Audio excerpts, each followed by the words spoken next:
Now it's all a crapshoot. Who knows? Texas might be great guns, or they might get beat and get their feet kicked right out from under them against Ohio State, just like they did last year, and sort of wander in the wilderness, and then all of a sudden, all the arch critics, because let's face it about the Mannings, Bino, you'll agree with this. They have a PR spinning arm around them, and they've spun that this kid has totally come back. And I'm sorry, I don't believe that. But we'll see. Well, there's always a tremendous amount of attention paid to anything connected to the Manning family. Yep.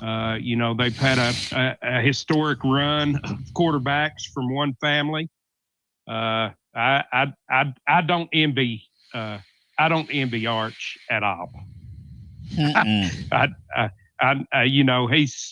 There's a lot of that goes with the Manning name, and part of it's just a tremendous amount of pressure. So I don't envy him. Plus, he's the offspring of the one Manning that couldn't play. You know who's really going to have a lot of pressure on him is this Marshall Manning. That kid's going to have a lot of pressure on him. People are already asking about him, Bino. Kid's in 8th grade. Yeah. People are already starting to ask me, is he coming here? Is he coming here? What's going to happen? What kind of player is he? I'm like, how the hell do I know? The kid's in 8th grade.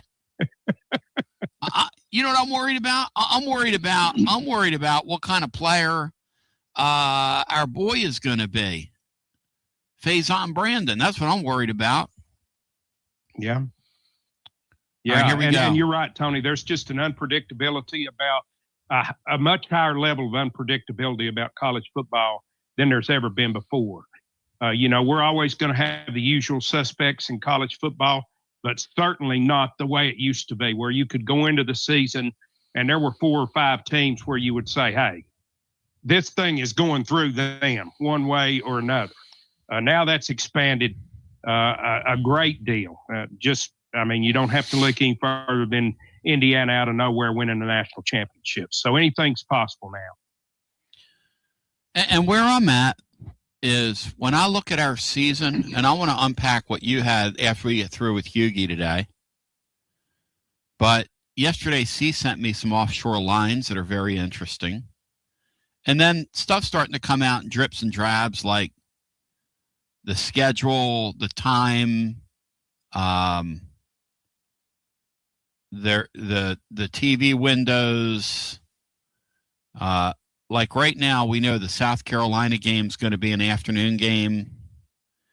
Tennessee just put this out. We know that the Kentucky game's a night game. We know the Vanderbilt game's now a night game. A&M and LSU are flex games. Auburn at Arkansas, Alabama, flex games. So the schedule reads as follows. Season opener, 3:30.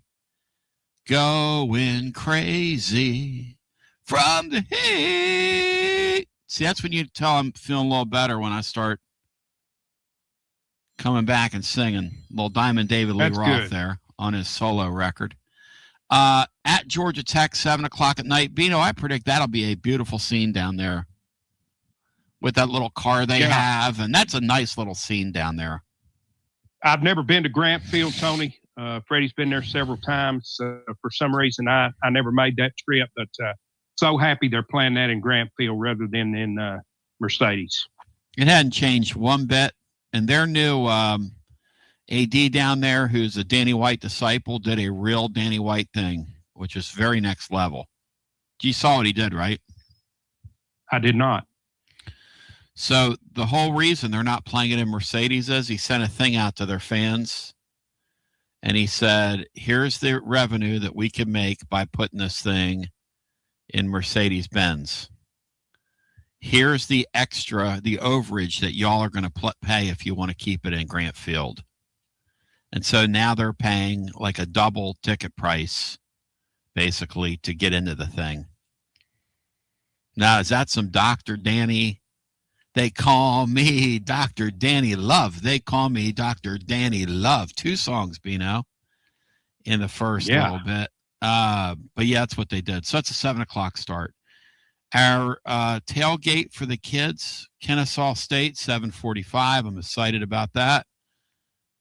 Outstanding. Bino, are you going to stand with Matt Dixon and to some extent Brian Hartman, who basically flipped me off yesterday when I jumped on here and said I could not believe that a game that we've been waiting for 60 years, that college football's been waiting for 125 years, they're treating it like I can't say redheaded stepchild. I'm married to a beautiful redhead. They treated it like I don't know, like an afterthought. A noon start for these two fan bases that have been waiting for this game for forever and ever and ever, when there's a nighttime slot available, when there's a 4:00 slot available, a noon Eastern time start. And Throat made a good point. If you're in Nashville, you're going to wake up at 11 a.m. and watch Texas and Tennessee play football? Where are you, Bino, on that scale? I was surprised and disappointed that that's the slot that game got, Tony. Obviously, the networks, the league, everyone affiliated is not as excited about the renewal of this as I am, or as most Tennessee fans are. Yeah, I'm disappointed in that. So do you I don't think you can look at that in any other way other than they don't value that game the way that we do, the way that I feel it should be valued. Exactly. And Matt Dixon yesterday, he just shot me right down. I'm like, well, of course. He goes, what do I care? I go, I don't know. I mean, we're only on talk radio, Matt. I mean, I don't know. And then Brian went right along with him like a dumb bunny. Those two guys. You heard it. They just totally shot me down, bro. And I said to Matt, I said, of course you don't care. He said, it gives us more time. And he's right about this. It gives us more time to watch the rest of the games that day. Get on the Garzalaw fifth quarter fan reaction and, start drinking. I mean, what else are you going to say? The only good I can draw out of that is for you guys, Tony, that you can get off the air after the game at a reasonable time. Celebrate a long time and still get off at a reasonable time. That's the only positive I can draw from it. Every one of these games on the schedule looks winnable now to me, the more I look at it. And then I think about how Chaz Coleman hasn't been around the team for like 2 months, and I don't know who our defensive end is. Then they all look losable. Does that make any sense, what I'm saying to you? Yeah, I think it makes sense, Tony. When the schedule was first released, I thought, dang, what a meat grinder, awful schedule that is. I think the main key is 3 of our very toughest games are in Neyland. And that makes you feel a little better about them. If this were flipped and you were going to Texas and you were going to Baton Rouge and you were going to Tuscaloosa, then you'd look at the schedule and think, my, oh my, we're in big trouble here. But even though Tennessee did not perform well in conference games in Neyland Stadium last year, that was an outlier to what we've seen prior in Josh Heupel's tenure. And hopefully it flips back this year to where we defend our home field better than we did last year. The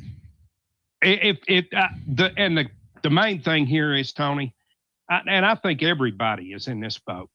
Yep. I would just feel a whole lot better about Tennessee's football season if I had any idea what kind of quarterback play we were.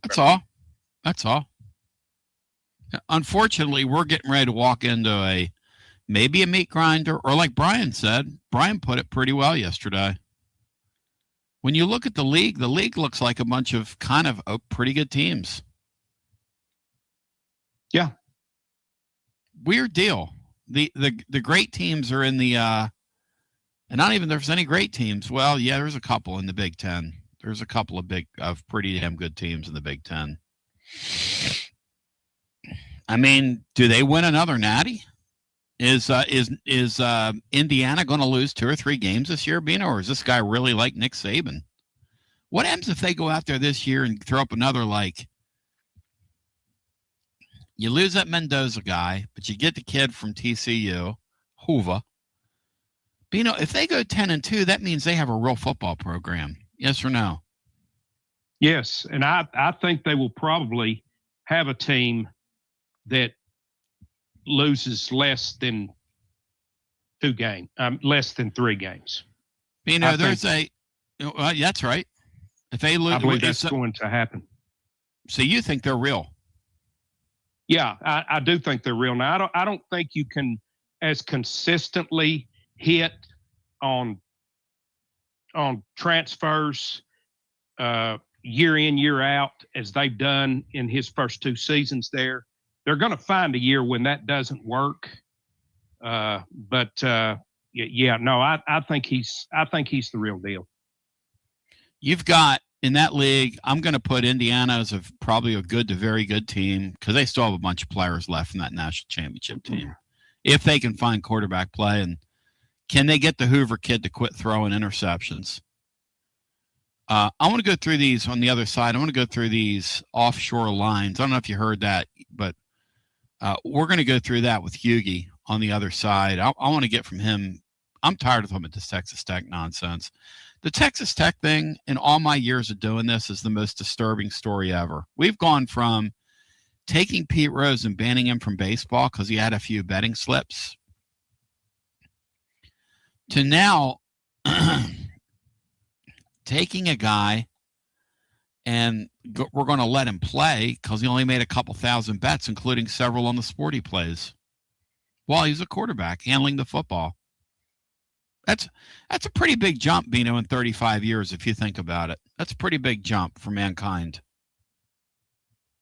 Yeah, it is, Tony, and I think there's a huge difference in judge shopping to get someone eligible because of the amount of years they've played college football, as opposed to just blatantly disregarding a kid with an issue that's basically destroyed an unwritten rule. And maybe it's a written rule, I don't know. But just basically ignored it. Those are 2 different deals. Yeah, I don't know why I'm so disturbed by it, but let's do this. Let's get a timeout, and then we're going to get Hughie Bear in, and he going to join us. And by the way, prayers up today for Holly. I called Holly's cell yesterday and left her a message. I'll get it to you, Bino, if you want it. Her husband has her cell, and she's having trouble talking right now, but they say therapy. They say they're pretty hopeful that she can get a bunch back, and she had a stroke. She's a sweetheart. And Bino, we've met her several times down there at Calhoun's. She's just such a bright light. Went from table to table and hung out with people. Just a real sweet gal. And so prayers up to her and her family. And one final nugget for you on the whole Cincinnati betting thing. Brian dug up the other day, or somebody dug up online. Brian, where is that Bohannon guy 2 years later while Alabama's in the World Championship of College Baseball? Where's Bohannon now, Brian? Didn't you dig that up? Okay, I had to go look this up and find that text that I sent out. He is a pharmaceutical sales rep in Lexington, Kentucky. There you go. Which is about 80 miles from Cincinnati, south. I mean, Bino, can you beat that? The guy's like living right near the town where his friend got caught placing the bets. I mean, what are we doing? Brian figured out that all things are centered around Cincinnati. And I didn't know that was the gambling capital of the world. He's got a profile on LinkedIn. I'm starting to think that Ewad, he's got a profile right over on DraftKings. I'm starting to think that Ewad is a front for. I'm starting to think he's a mob front. Ewad. He looks the part for sure. God, he does look like a. He does look a gangster. You could see him hanging out the Ravenite Beano back in the day. Or the Bergen Hunt and Fishing Club. I've been up to Cincinnati games with Ewad once before, so I've seen how he maneuvers around. Yeah, he does. He does maneuver. Oh, rugby player sitting right outside the door. Where you going? He always has that chin up. I love me some Ewad. Sweetest guy in the world, a guy I would not want to mess with. Bino, in your humble opinion, how much kickball are you watching tonight at 9 o'clock Eastern when we get it on with Paraguay? This is a huge game for the men Vols tonight. U.S. national team. The men Vols. I will watch some of that, Tony. I'll watch some of the World Cup. Yep. The Mexicans yesterday, it's funny, they got into a very dirty contest. I'll tell you one thing about their soccer team. You talk about anybody that plays rec soccer with the Mexicans around here, and I'm not trying to crack on them. They will go for your knees and they will go for your ankles. Go, Basilio! Just like in those church league games, Bino. In those church league games, is there any quarter in those church league games, Bino? No, there's none, and people are always where they're not supposed to be. So, yep.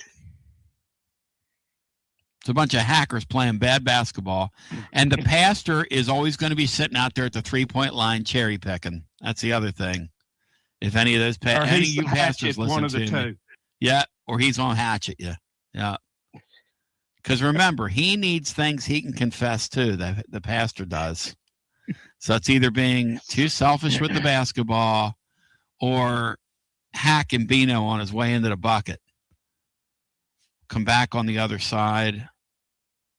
Shout out to Tennis Girl today, who's bringing it to the table over on the YouTube chat.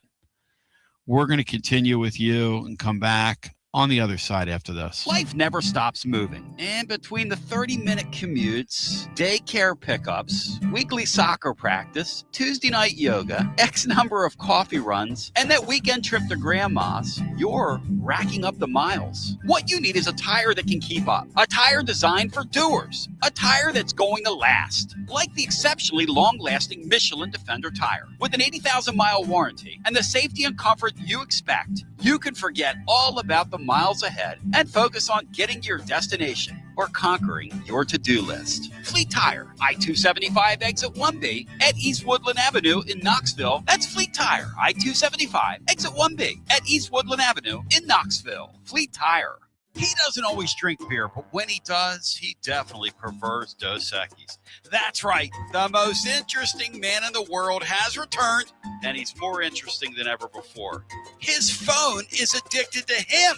All of his teeth, all are wisdom teeth. So raise a Dos Equis to the man, the myth, the legend. And remember, stay thirsty, my friends. Dos Equis, enjoy responsibly. 2026 Cervezas Mexicanas, White Plains, New York.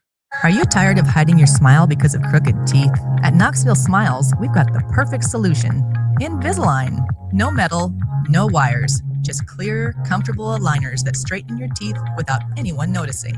Eat what you want, smile with confidence, and see results in as little as 6 months. Call us today for more information about Invisalign, 865-539-1776. Or just visit us online at knoxvillesmiles.com. Smile brighter with Knoxville Smiles.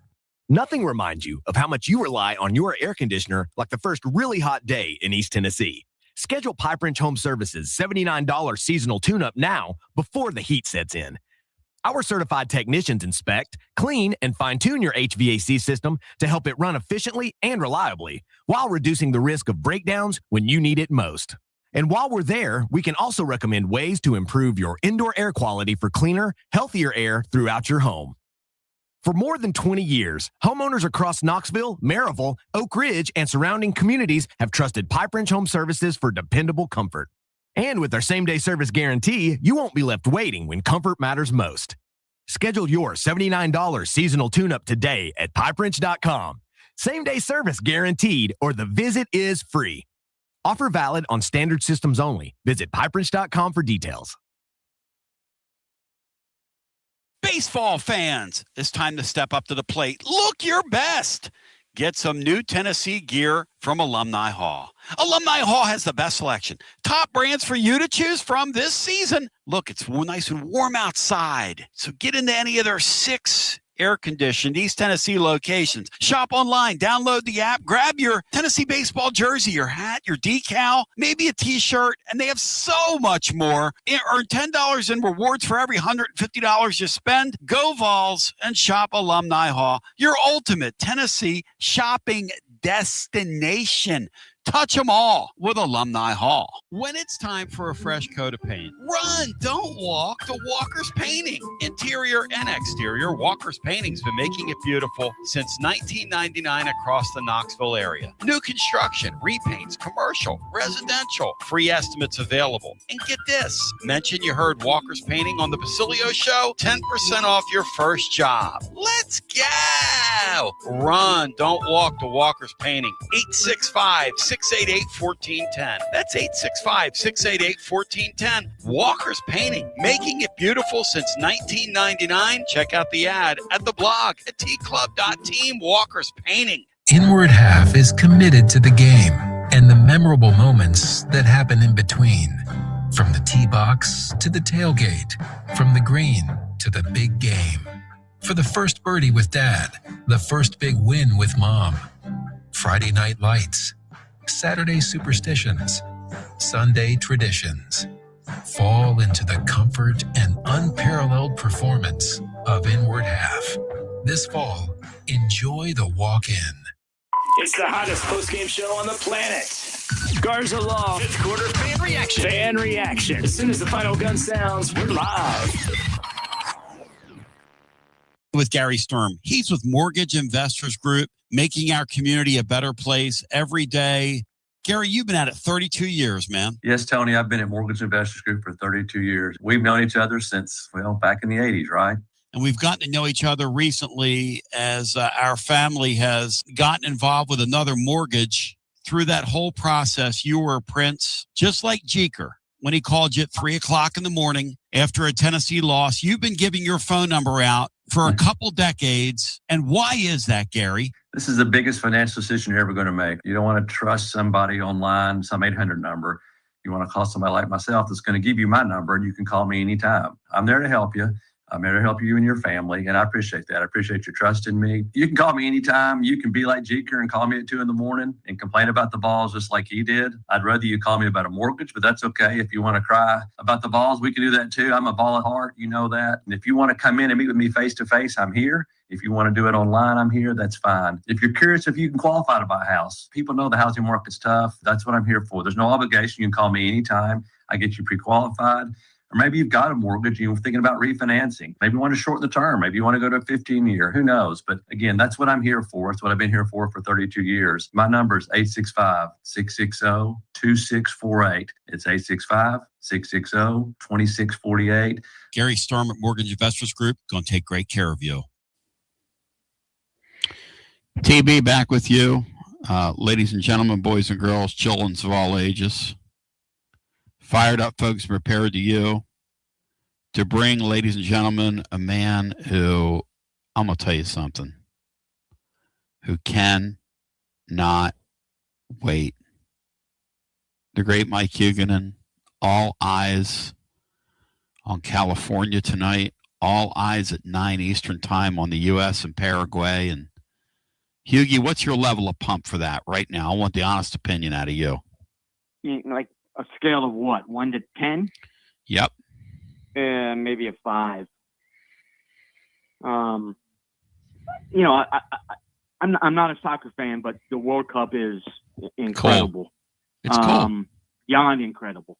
But if I don't really get excited until the elite teams play, and the teams that play tonight are not elite. The rah-rah atmosphere around soccer is sort of cool. But again, if it was Germany, France tonight, oh my God, I'd be there. If it's U.S. Paraguay, I will check in and watch some of it. I'm just not. Again, I like watching the elite teams play, in the U.S. and Paraguay are not elite. Really not cool of you. To not sell, you know. The Paraguayans down through the years. Are you familiar with Jose Luis Chilaver? The free kick, the goalkeeper and free kick specialist. No, I am not. He was their Chilaver, man. Come on now. Several World Cups ago, he stole the imagination of the entire world. Chilaver, Bino. Say it with me. Chilaver, Bino. So when you're watching the world, yeah, there you go. So when you're watching the World Cup tonight with Shino, turn to her and go, you remember Chilaver? That's all you need. U.S. Paraguay is Mississippi State, Arkansas. Yeah, I'll watch part of it. But again, if it was Germany, France, that would be like Georgia, Texas. High level football, mid-high level football. So that's the difference to me. Hugie Bear, you fire me up, you focus me, and you prepare me as a great Mike Hugiton now joins us on the program. I really don't want to talk about this Texas Tech thing because it's annoying. No, you have to, though. It's just so disturbing. That kid's not going to play, right? Let's say they win their appeal. They're not going to put him on a field, right? They can't, can they? I think if he plays, Texas Tech will be the most hated team in sports history among college fans. I mean, the Georgetown basketball under John Thompson was hated. UNLV under Tarkanian was hated. I think a lot of folks hated Alabama football. But Michigan, when they won the title, said, yeah, they cheated.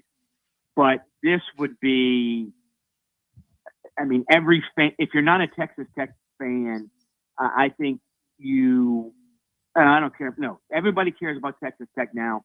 And the vast, vast majority wants to see them lose every game. Every time anybody with that school opens their mouth, they bring more derision.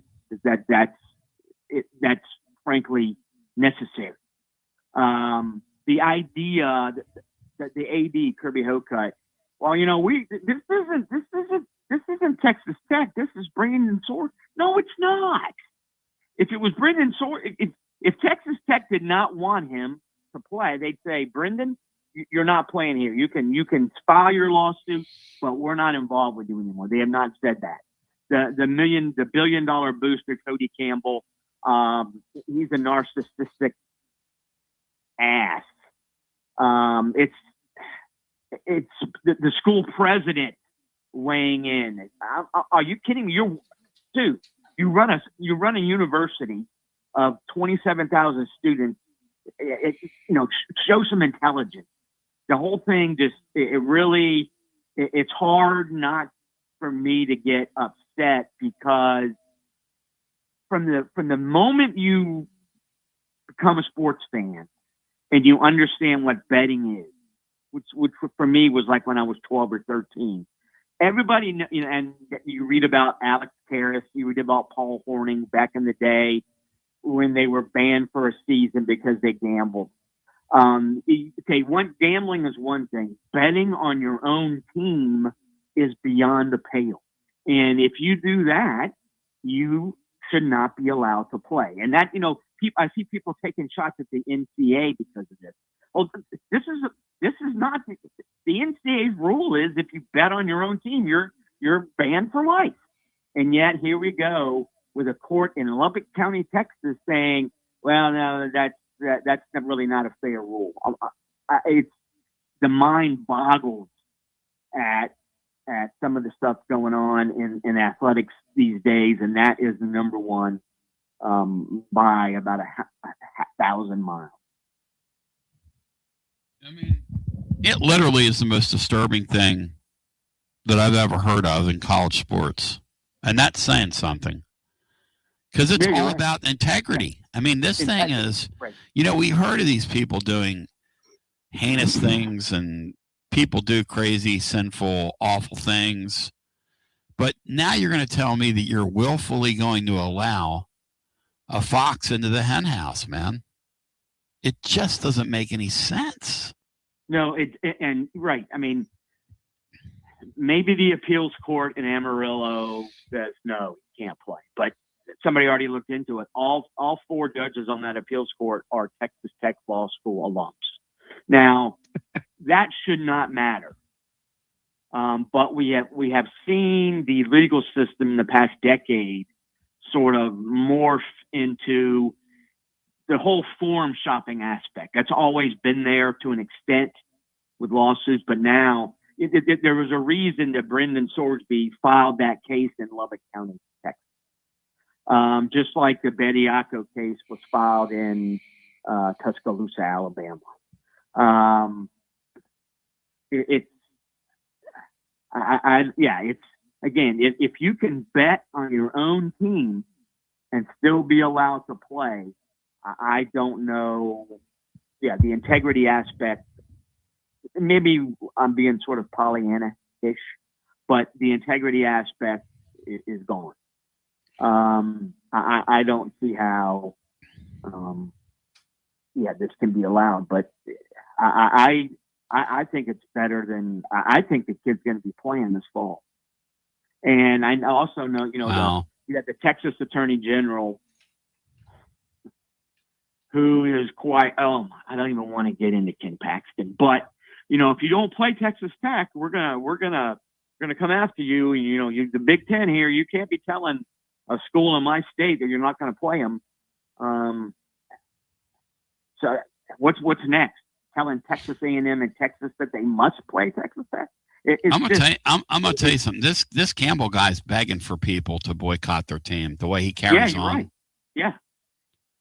In an era full of egregious, kind of look at me, sort of the billionaire class that's controlling all this. He really takes the cake, man. What an unlikable guy. Very unlikable, right? At first, he's the disruptor. He's got all this money. He wants Tech to be a powerhouse. If he would just shut his mouth and not say anything, but he's not like that. So, he's making fun of Georgia players getting arrested. He's threatening. He's threatening. It's a horrible look. And he looks and acts like a trailer park resident who won the lottery. All of a sudden, I'm Mr. Powerful. I'm rich, so you need to listen to me. And the guy's a buffoon. I know he's rich, but the latest example of just because he's rich doesn't mean he's smart. Hey, Mike, we had a really astute caller call the show yesterday who has ties to the area and follows Texas Tech, Tennessee fan, I think, but said Texas Tech was his second favorite team. And he was right. He was talking about what an attractive story they were last year and how easy it was to pull for them. And now they pull this stunt, and that has to be the greatest heel turn in college football history. You're right, because again, he was the disruptor. And Indiana is showing what you can do if you have a dedicated fan or 2 or 10 who wants their athletic program to garner more notice and get more wins in this era. And now it's all legal. And you're right. I think people, when Texas Tech lost in the playoffs, it was a case of, if they get a little bit better offensively, this could be interesting. And then the last, you had people upset about the softball team last year. But it's softball. Oh, isn't that a cool story? They're giving this pitcher $1.2 million. Phenomenal. But now, the last 6 or 7 months, it's the softball team's a bunch of punks. The softball coach is a loser. Cody Campbell is he's a buffoon who needs to shut up. How can you, with a straight face, say that it's okay to play a quarterback who bet on his own team? And you're right. They've gone from sort of a lovable underdog who's spending money to now you're right, a complete heel turn. this program needs to be burned to the ground, and no one will miss them. Hey, Bino, question for you. We haven't brought up here, but somebody brought up in the chat. There was actually a cogent thought from somebody in on our YouTube chat today, which, by the way, I might give you all a copper card today for that from Calhoun's, because actually somebody had a cogent thought worth repeating in there. And the cogent thought, no offense to the people that gather on YouTube and do what they do every day under our Tony Basilio banner. What would happen, Bino? Sorsby's family lives here now. They approached the University of Tennessee about, hey, we'll give you a discount. For some reason, Tennessee just wasn't interested, but they were going to give Tennessee a discount off the $5 million he took to go to, and they wanted him to play here so they could be around him, you know. And my heart hurts for them. You hate to see your kid make bad decisions like this, and that could be anybody that has a child knows that can be any of us at any point, at any time, anywhere. Just part of the world we live in. Now, what would have happened, Bino, if all this would have come to light? Would we be fighting for him right now? Or would we feel the same way? And how would Tennessee and the league dealt with him? Would they be fighting for him? And would the league go along with it? Because it looks like the Big 12 is going to go along with this thing somehow. I don't know how our administration would have handled it, Tony, but I'm ashamed to say I believe we as a fan base in our current quarterback situation would have hoped that he was allowed to play. Of course, we've got the one judge that's not a homer, so he wouldn't have been allowed to play. But I think we probably, I don't know, but, you know, we're fans. We probably would have been rooting for him to play. I mean, that's really where the rubber meets the road here, Hughie. As a society, until we continue to take this stuff, I mean, you're going to get what you get. Pete Rose got banished from baseball for signing a few betting slips 30 years ago. 30 years. And by the way, that was the right thing to do. And there's time to draw a line in the sand and say, hey, this is right, this is wrong. People are saying, well, Tony, why are you saying it's the most disturbing thing? You had the Baylor several times down there, the Baylor stuff, which has gone on. That's been a cauldron of, you could write a book on some of the stuff that's gone on off the field down there. And I'm sure you dig up a bunch of new things too. The Penn State story, actually, I mean, obviously those are sordid human tales. What I'm talking about, though, is I'm talking about the integrity of what we watch, where when you watch a game kick off, you have to believe it's real. Otherwise, what's the point in looking at it? You have to believe it's real.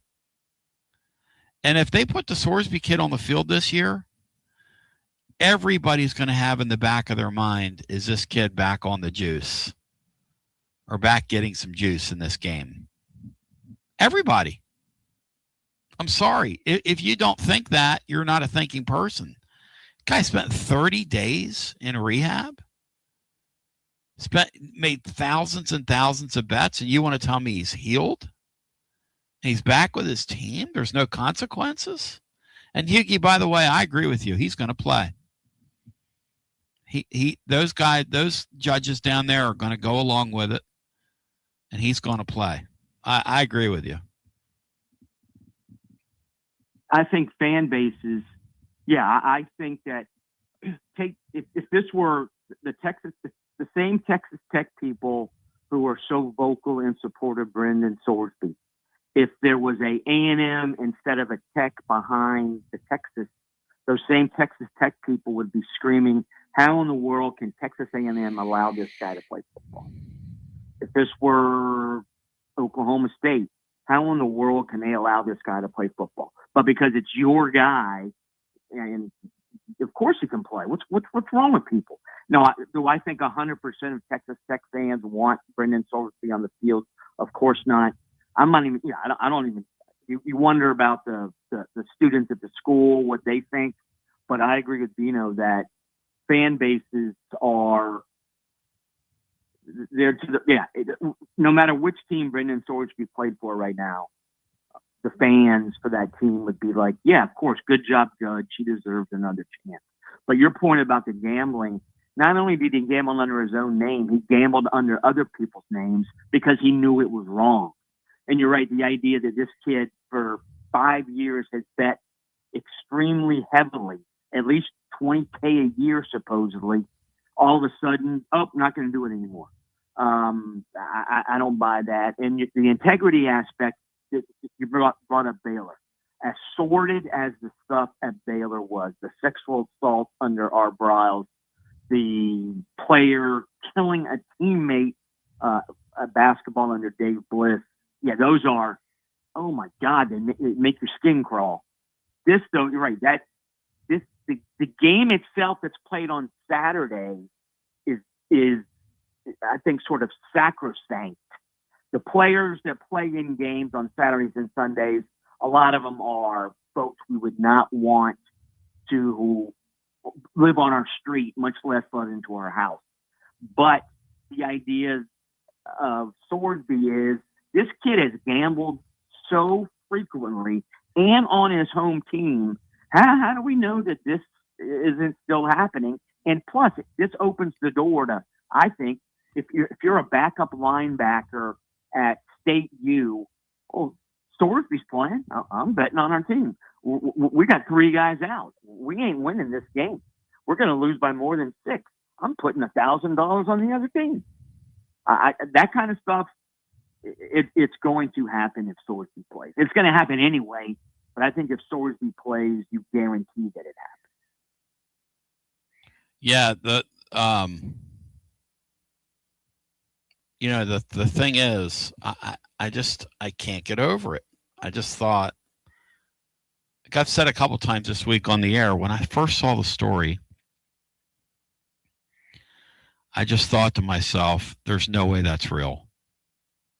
And now we're Friday. I believe the guy's going to play. In fact, I think it's 100% that kid's going to play. I'm with you. Yeah.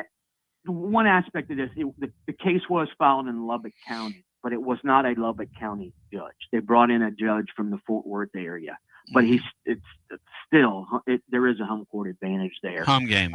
But I don't understand. It basically, I think that's, you and I have talked about this for 2 decades. There's a ton of gray in the NCAA rule book, tons of it. But I would argue that there's maybe 10 things in the NCAA rule book that are all caps, extra bold, and one of them is do not bet on your own team. Do not gamble on your own team. And yet the NCAA can't even enforce that rule. And I find that mystifying. I read a great story in The Athletic this week. They said if that kid walks on the field, it's officially over for the NCAA. I totally agree with that. Think about that, Bino. You let that kid walk out there and play, and what is the point of you even existing? And I think a lot of these schools know that. I think that's why the Big Ten and you see the SEC pushing back.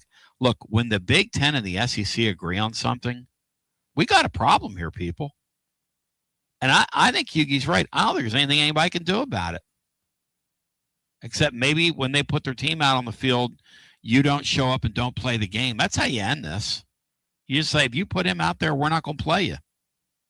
And you don't show up. That's how you end this. I don't see any other way to end it. Yeah, I think it's pretty much a foregone conclusion anyway, but this is signing the death certificate there.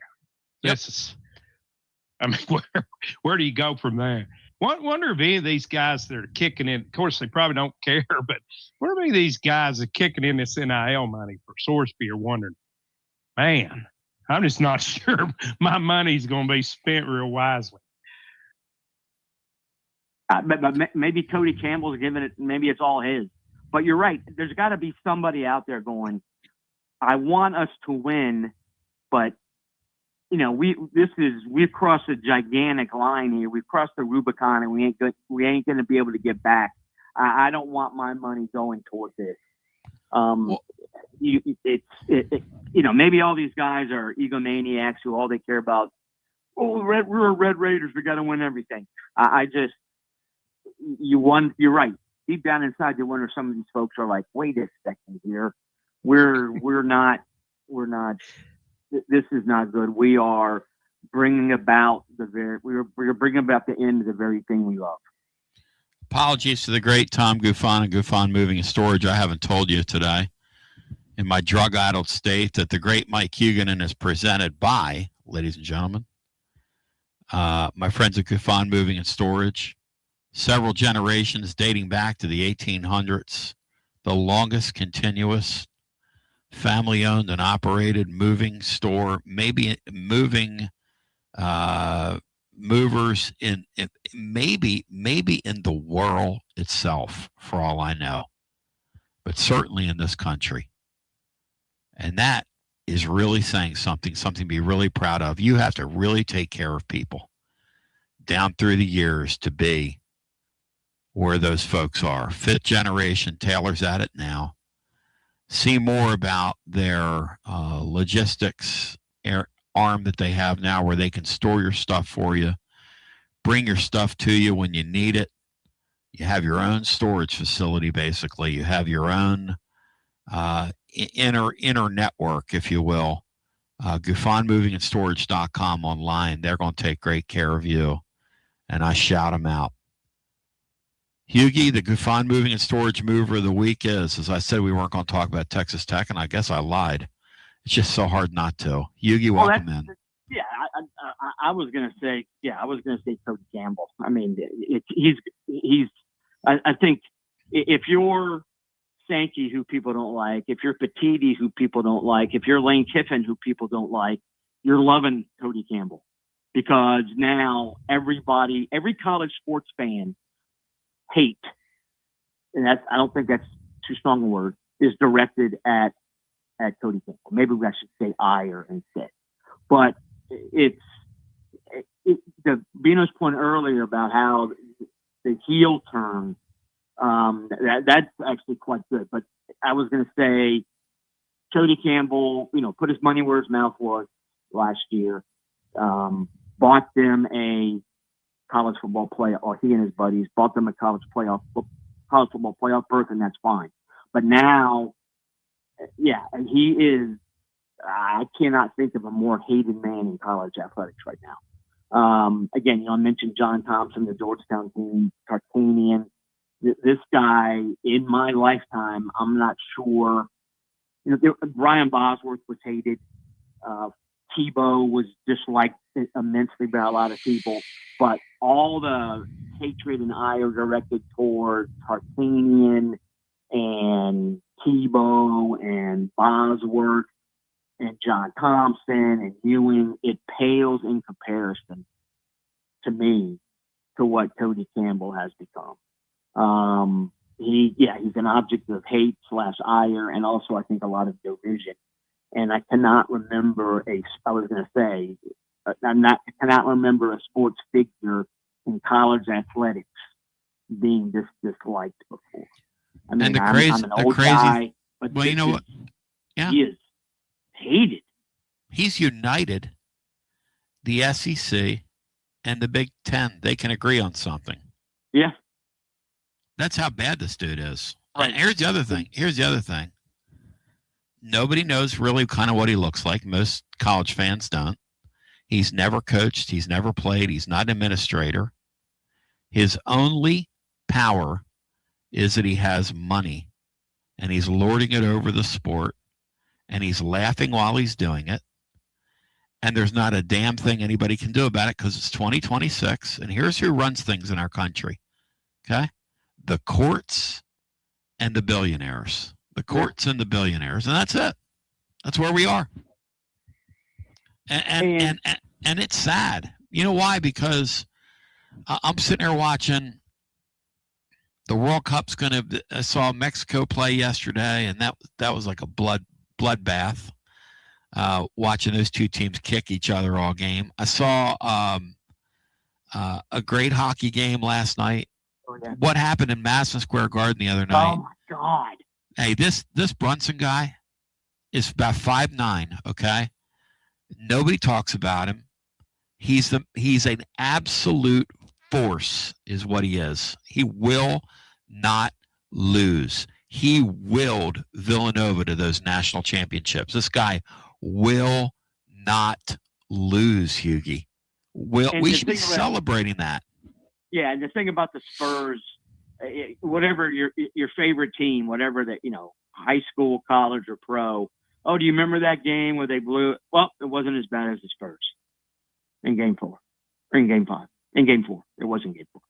So for the rest of my life, and probably for the next 50 years, even if your favorite team has a gigantic meltdown, wow, at least it's not the Spurs in Game 4. Because that's the new benchmark. The Falcons 28-3, no, the Spurs in Game 4. That is the worst choke job. And as Barkley said, has there ever been a dumber basketball team in the history of civilization than the Spurs? Let's just keep shooting threes. Well, they've got Ron Harper's son who can get any mid-range shot he wants to get at any time. And in Game 1 and in Game 4, he doesn't touch the basketball one time. What are we doing? Yeah, and a buddy said Popovich in the hospital in a coma could have outcoached Mitch Johnson. And I think he's right. Bino, I haven't asked you this. Bino, did you watch any of that game the other night? Tony, I went to bed and I got up the next day and looked, and I absolutely could not believe what I was seeing that the final score was. And I'm sure about half the country did what I did. The game started late. It was out of hand. It was about 11 o'clock when I went to bed, and the outcome was not in question. Trust me when I tell you this. Everything the Knicks threw up down the stretch was incredible. The Brunson guy made a couple of three balls that were just, he had no space to shoot them. And then on the other end, they didn't use any clock. No. They didn't do anything but sit out there and jack up quick threes. It looked like they were trying to lose. It looked like Sorsby was out there. Yeah, I was going to say, if that was a Texas Tech football game, that Sorsby threw this game. Yeah. No offense to him. That's the other thing about the Sorsby guy. He's a pawn in this. He's really a kid that has a problem. That's what he is. He's become a pawn in this, and he's going to end up playing college football, and we're going to start saying that guy's the next Sorsby. This is the next Sorsby. Because I'm going to tell you something. If you think this is the other thing the NCAA knows, then they can't do a damn thing about, because their hands are tied, because they deserve to be tied, by the way, because they are feckless, they are ballless, they are whatever you want to call them, but it's all accurate as long as it's weak and feeble is where you're trying to go. There will be another player and another one and another one, because if you think that this guy is the only one right now making several hundred bets or several thousand bets that's playing Division I sports that we watch, and I'm talking about the basketball and the football in particular, you are kidding yourself. And that's the other thing about these sports that we have to especially on the college level. Watson Brown said to me the other day he's always been concerned about it.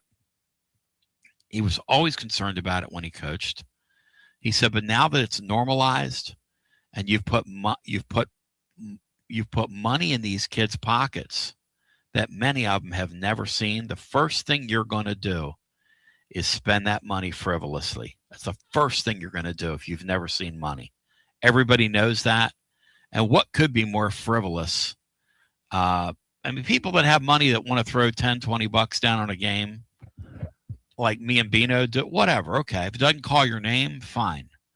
But to the people that do it and it calls their name and you get jammed up in it, which there's a percentage of people that all this stuff kind of calls their name, what happens then? And you're an athlete?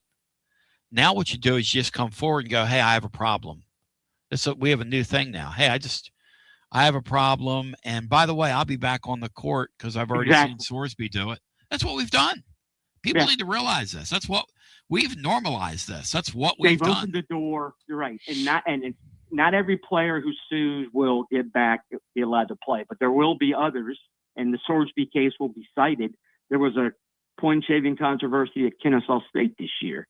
Their star player was indicted in, I think it was January.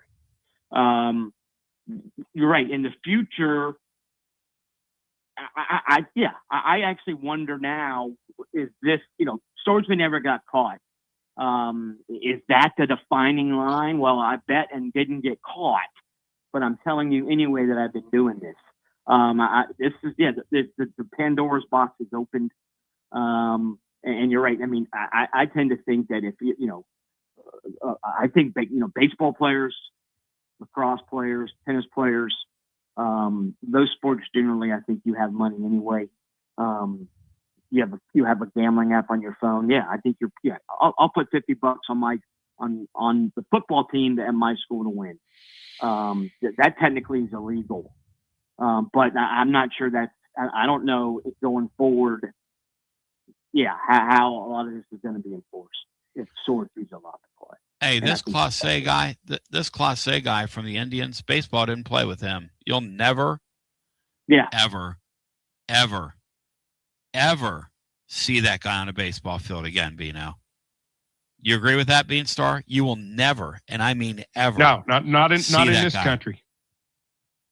I don't know if he plays anywhere. Where would he play? Who's going to put him on the field? Here's the thing that doesn't make any sense about the Sorsby thing, and you and I know this is true.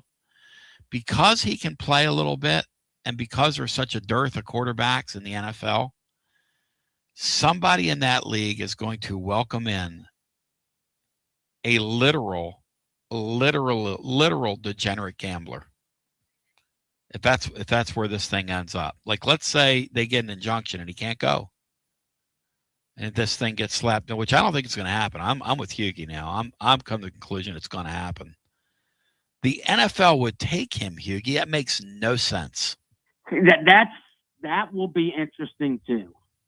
There was Henry Ruggs was up for parole yesterday. He didn't get it. He still wants to play in the NFL, and I've seen people say he killed somebody with his car. He's never playing again. Well, two ex-Tennessee guys did that in the pros and kept playing. That's right. I think Henry Ruggs will be too old when he gets out, but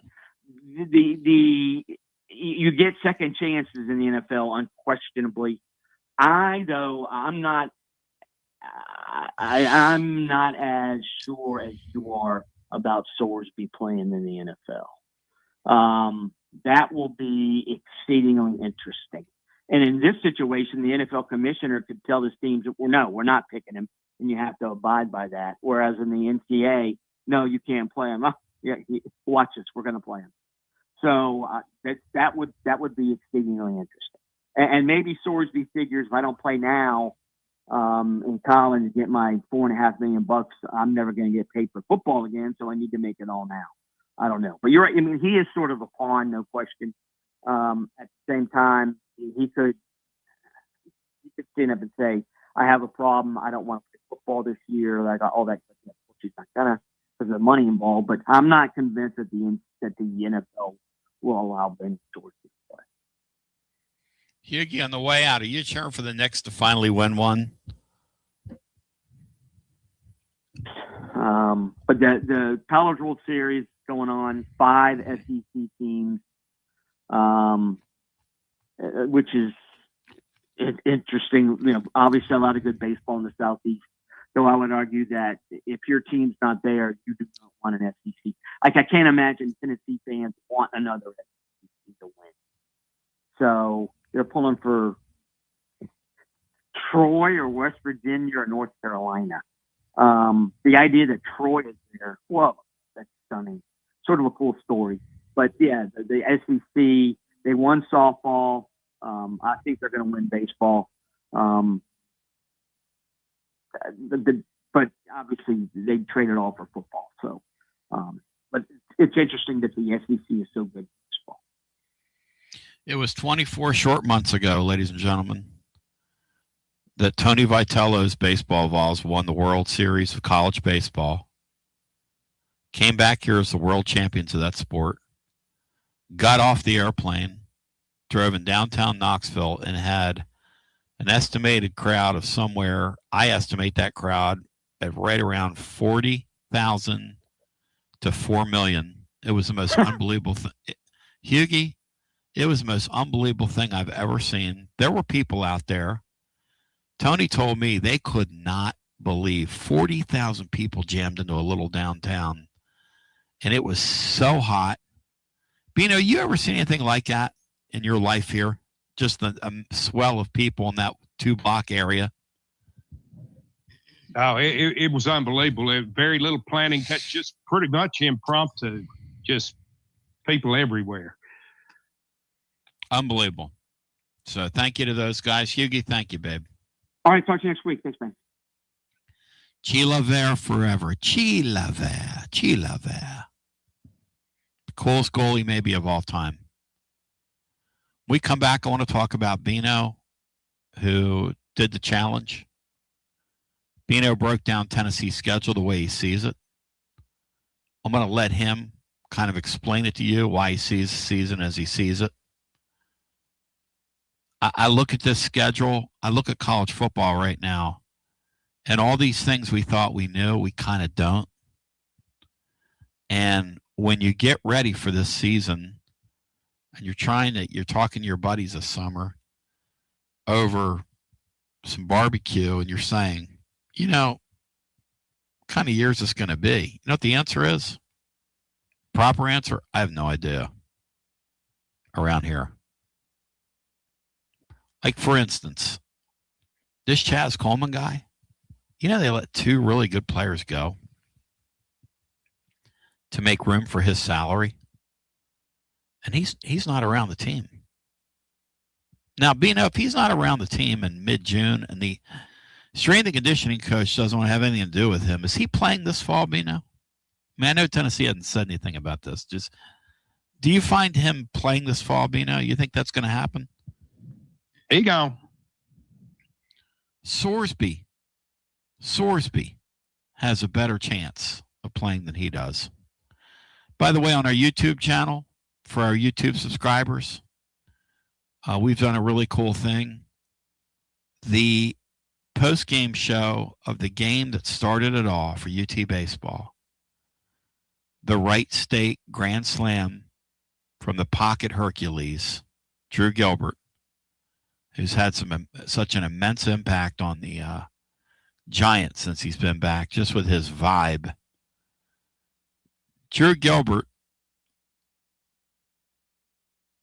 and that little catcher that plays for the Phillies, whose names escape me right now, Garrett Stubbs. Sometimes in baseball, you need some energy guys on your team. Maybe they don't have the numbers, but there's something about winning players. There's something about having winners. Anyway, the night we jumped on the air impromptu and Garza Law Extra Innings was born, the night of that Wright State game, if you go to our YouTube channel and click on it, I'd encourage you to give that a listen. You'll hear some people there that you haven't heard from in a while. You'll hear Matt Dixon basically get on there. He was so emotional that he was like starting to cry at one. I mean, we couldn't believe what we saw. We could not believe what we saw. And I'll ask anybody listening, how many of those moments did that baseball team during that Vitello era give us? The answer is extraordinary. As we continue with more on the other side, we'll get Bino to unpack 2026. I thank Mike Huguenin, presented by Gufon Moving and Storage. We come back. We bring it on back on the other side on this Friday after this. You're listening to FM 105.7 and AM 1340, WKGN Knoxville, and W289CU Knoxville, Fan Run Radio. Tona B, inviting you to experience the Collins Insurance difference. what's that? How about multiple top carriers that you can trust? Like Erie. They underwrite our entire Rainier studio and everything around it. Travelers, Hartford, Hanover, Progressive. We do what's right because we care. In today's technology-driven world, maintaining the human touch, Bruce Springsteen, is one of our main focuses. We deliver the best customer service humanly possible. We give you someone that you can actually call or sit in front of. Imagine that. No call centers here. Experience the Collins Insurance difference. Check them out at collinsinsuranceTN.com, and they're Mrs. B approved. Collins Insurance. TB with a few serious questions. You feeling tired? Foggy? You gaining weight? Or you just don't feel like yourself anymore? Hormone therapy is finally becoming mainstream, but it's truly something my man, Dr. Tom Rogers, has been doing for over 20 years. Dr. Rogers at Performance Medicine wants you to feel your best, and he treats both males and females. So, guys, we can do this as a family. At Performance Medicine, hormone therapy is personalized to you. If you're dealing with hot flashes or mood swings or low energy, decreased libido, fatigue, muscle loss, stubborn weight gain, it might be time to find out what your body really needs. No shame in this game. You can do something about all the above. Performance Medicine offers customized hormone treatment plans based on comprehensive lab testing with options like pellets, creams, patches, oral medications, and injections. The goal is simple. Help you feel like yourself again. Next level. Make your life better. Take it to the higher plane. Visit performancemedicine.net. Schedule your consultation today. You'll feel your best with Performance Medicine. Big news, Basilio family. Get ready because the 2026 Knoxville real estate market is officially shifting into high gear. All signs are pointing toward a record-breaking year, and the energy across East Tennessee is absolutely electric right now. Whether you've been dreaming of finding that next home, looking to capitalize on your current equity, or ready to dive into the investment world, the timing has never been better. Having a game plan is the key to winning in this fast-paced market, and I'm ready to help. Give me a call, Jennifer Morris, at 865-694-5904, or reach out at nextmovesmokymountains.com. That's nextmovesmokymountains.com, and go Vols. Basilio here with the great Chad Stockton of FC Alliance.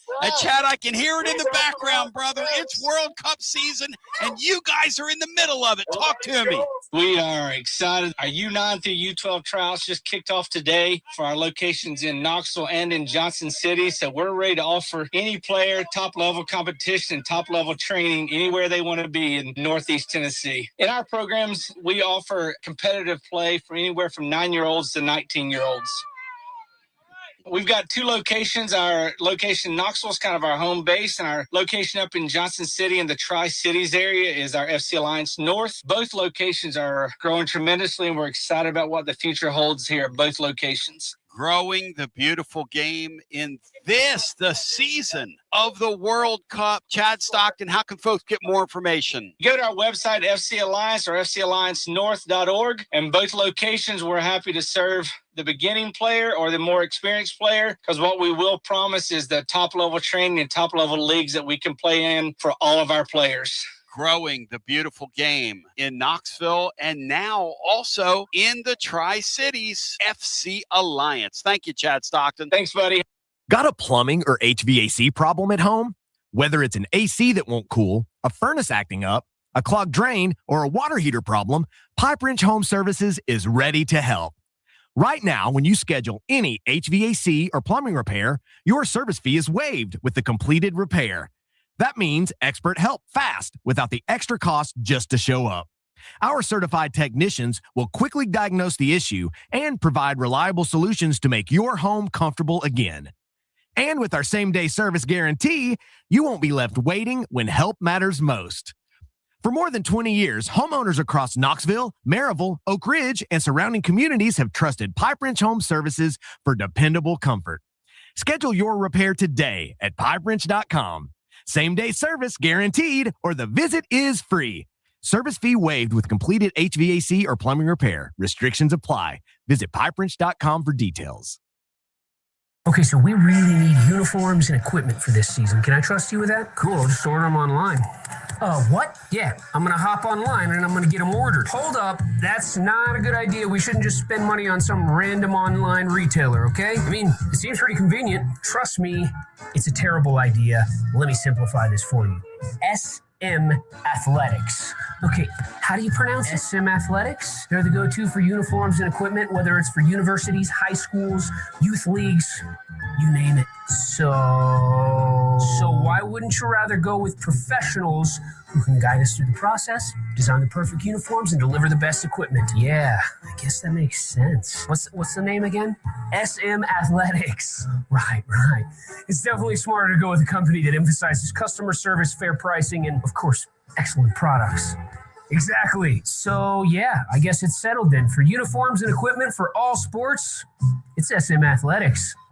When a dangerous, overgrown, or storm-damaged tree is threatening your home, your car, or your family, don't risk it. Call ECR Total Landscapes, your local tree-cutting experts. From precision tree removal and trimming to emergency storm cleanup, ECR Total Landscapes has the equipment and the experience to get the job done safely and efficiently. Call today to set up your free estimate, 865-384-2012, or just go online to ecrtotallandscapes.com. Preparing food for a big gathering can really take it out of you. That's why you need to call Calhoun's and check out their selection of party platters. Whether you're hosting a party for the big game, a reunion, or just an everyday gathering, a Calhoun's party platter is next level. Choose from Calhoun's always excellent chicken tenders, fly with Calhoun's wings, or boneless wings with a variety of dipping sauces, award-winning next-level melt-in-your-mouth barbecue ribs, or delicious spinach artichoke dip, or get one of each. Plus, if you're doing burgers or sandwiches, Calhoun's has lots of side dishes like spinach Maria, baked cinnamon apples, Smoky Mountain baked beans, or creamy coleslaw. Available in pints, quarts, and gallons. And to finish things off, pick up one of Calhoun's great desserts to go, including homemade cheesecake or key lime pie. Calhoun's, simply your go-to party headquarters. With 9 locations all over East Tennessee, you can order online and just pick it up. Calhoun's, one of the Copper Cellar family of restaurants, along with Chesapeake's, Copper Cellar, Corner 16, Cherokee Grill, and Smoky Mountain Brewery. Eat local, eat good. Like our 2026 football Vols, score a T3 TD every time with T3 Vodka, Tennessee's premium vodka, handcrafted with passion, precision, and a whole lot of pride. Right here, handcrafted in the majesty of the foothills of the Great Smoky Mountains. Quality around here isn't just a promise, it's a way of life. And T3's filtered 10 times, 80 proof of vodka, delivering a smoothness unmatched. This dedication to excellence has earned T3 Vodka prestigious accolades, like a 5-time gold medal award-winning vodka and your SIPS Consumer Choice Award medal winner as well. Whether you're sipping it neat, on the rocks, mixing your favorite cocktail, T3 Vodka, your choice for a premium award-winning experience. Be like Maury Hanks. Score a T3 TD. Ask for T3 Vodka by name at restaurants and wine and liquor stores today. Drink it neat, drink it right, and score a T3 TD all 2026 long. Tennessee's Premium Vodka, T3, Tennessee's Premium Vodka, distributed by Empire Distributors of Tennessee.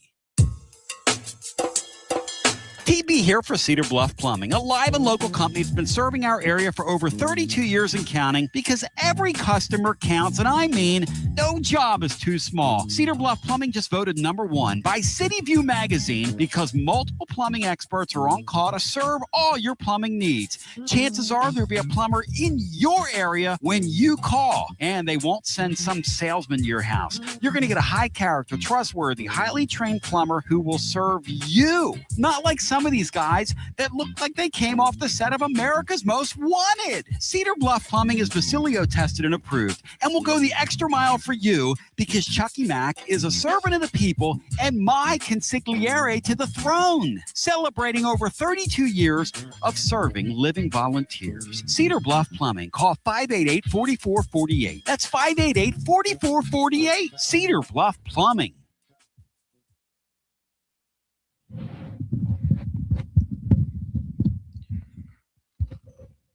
TB back with you, 865-200-5402. Brian, do you want the Knicks to hang their banner before we get Bino in here? Just go ahead and rip the Band-Aid off tomorrow night and just let him win one. For Allen Houston. I associate Allen Houston with losing because that's all he did at Tennessee. His teams, that's all his teams did. So, wow. I still hope to associate him with losing in about a week or so. What do you think of that? Dang. That's hardcore.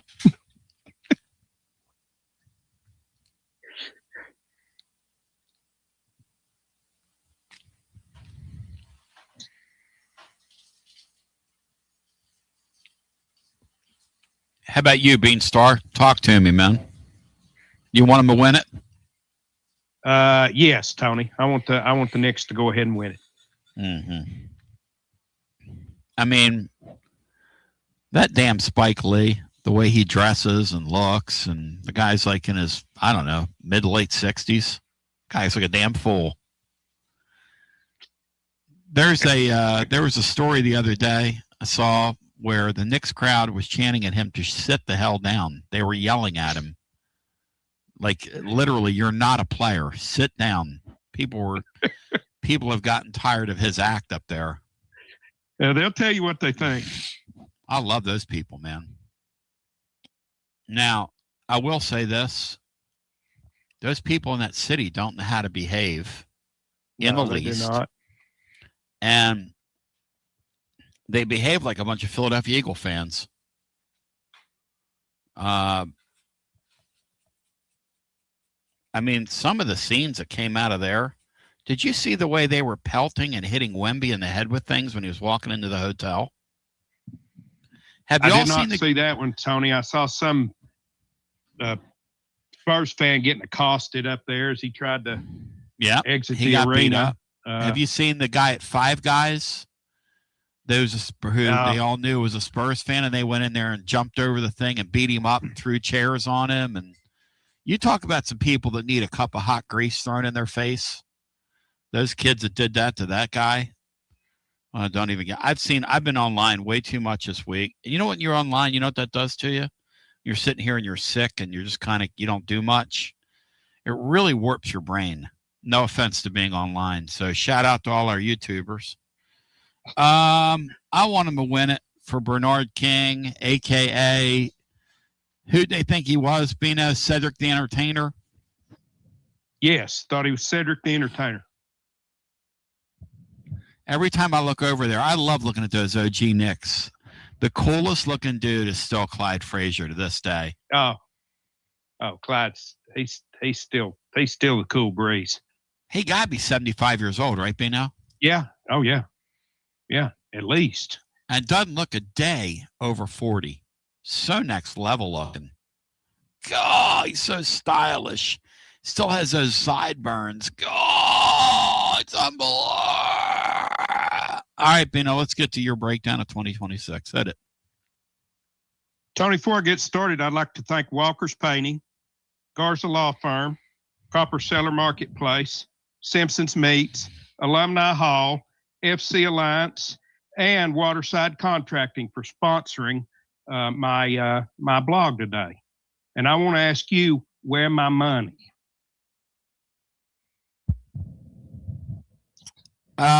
Shout out today to all those wonderful sponsors. And to the second part of what Bino asked, checks in the mail, my brother, as it always is. Oh, goodness. Tony, I just kind of booted out Furman and Kennesaw State. I call them the Georgia State Specials, and Jeremy Pruitt's no longer our coach, so I didn't include them in this exercise. But really, I've done the same thing that you guys did. I've just given it different headings. I started out with wins that would set off an Alabama-Florida type celebration, and there are 3 of those. That's Texas on September the 26th. I mean, this is a game that some of us have been looking forward to for 55 years or so. That's why I'm quite a bit disappointed that it's that the rest of the country looks at it like it should go on at noon. But that was always going to be a special day at Neyland Stadium. And you add to it that their supposed national championship contender coming in here with a Manning at quarterback. It was already hyped enough without those things. LSU on November 21st, just everybody's favorite Bill and Lane Kiffin coming in here, which makes that a huge game. And then Alabama, I know it's not Saban's dynasty anymore, but I'm a child of the 60s. I can't help myself. Anytime we beat Alabama, it's going to be followed. I'm going to follow it with a celebratory attitude. So those are the games, and those would be the ones that you kind of put under your category, Tony, of that's games that are going to be really hard to win. I put Texas A&M as this would be a road win, Jim. I really respect what Mike Elko's done there. I believe he's about to turn the tide for them and take them from a team that never gets it done to a team that will. That's what a great job I think that he's done there. Kyle Field, just a great atmosphere. So that would be a tremendous road win if Tennessee could get that. I got Georgia Tech listed as a non-conference for your confidence. I feel the same about Brent Key as I do about Mike Elko. I think he's done a great job there. He's restored he's restored the pride and tradition of Georgia Tech football, and I believe that's Tennessee's springboard game of the year. They lost both coordinators and lost a big part of their roster, but he's still got that team feeling like they're going to win games of this magnitude. I've got 2 games under don't do that again, and that's at Arkansas. We've lost 4 straight there, including 2 years ago when we were in top 5 in America and got beat 19-14. And at South Carolina, returning to the site for the first time since what I think was the most painful and damaging loss of Heupel's tenure here. And I don't think I could stomach another loss to the insufferable Shane Beamer. These are the 3. I put them as win these for the program, fans, and your equity, Josh. There you go. These are the ones that Brian had listed among the ones he had listed under zero tolerance. The first being Auburn on October the 3rd. You let Golish come in here and beat you. Then the cry that Golish was the brains of our offense and where's our Byram Brown? Those are going to be deafening. And if you don't, if you lose that game and you don't follow it with a couple of significant wins, then there's a small fraction of the fan base right now that has lost complete confidence in Josh Heupel. That fraction will grow exponentially based on that game. It's not fair, but that's what's going to happen. The other's Kentucky. I mean, every blue moon they're going to beat you. I would advise it not to happen under your watch.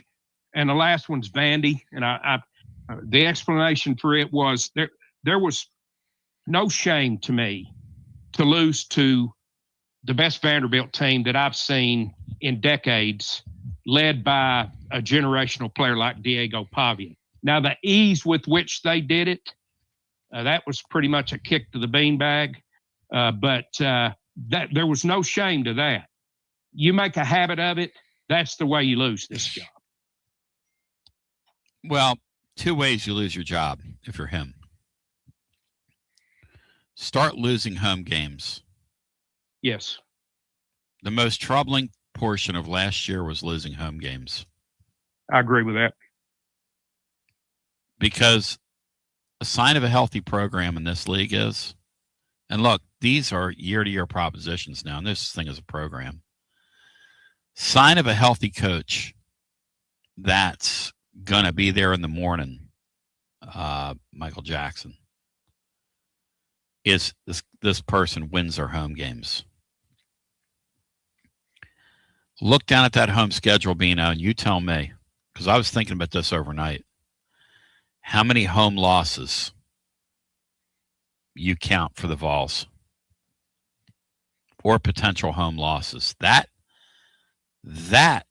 might be the most troubling piece of the puzzle here when you start thinking about Heupel and his longevity. Look, 6 years is already a long tenure. Now, he came in as needing to get over a low bar. I mean, you talk about the three stooges that preceded him. Three stooges.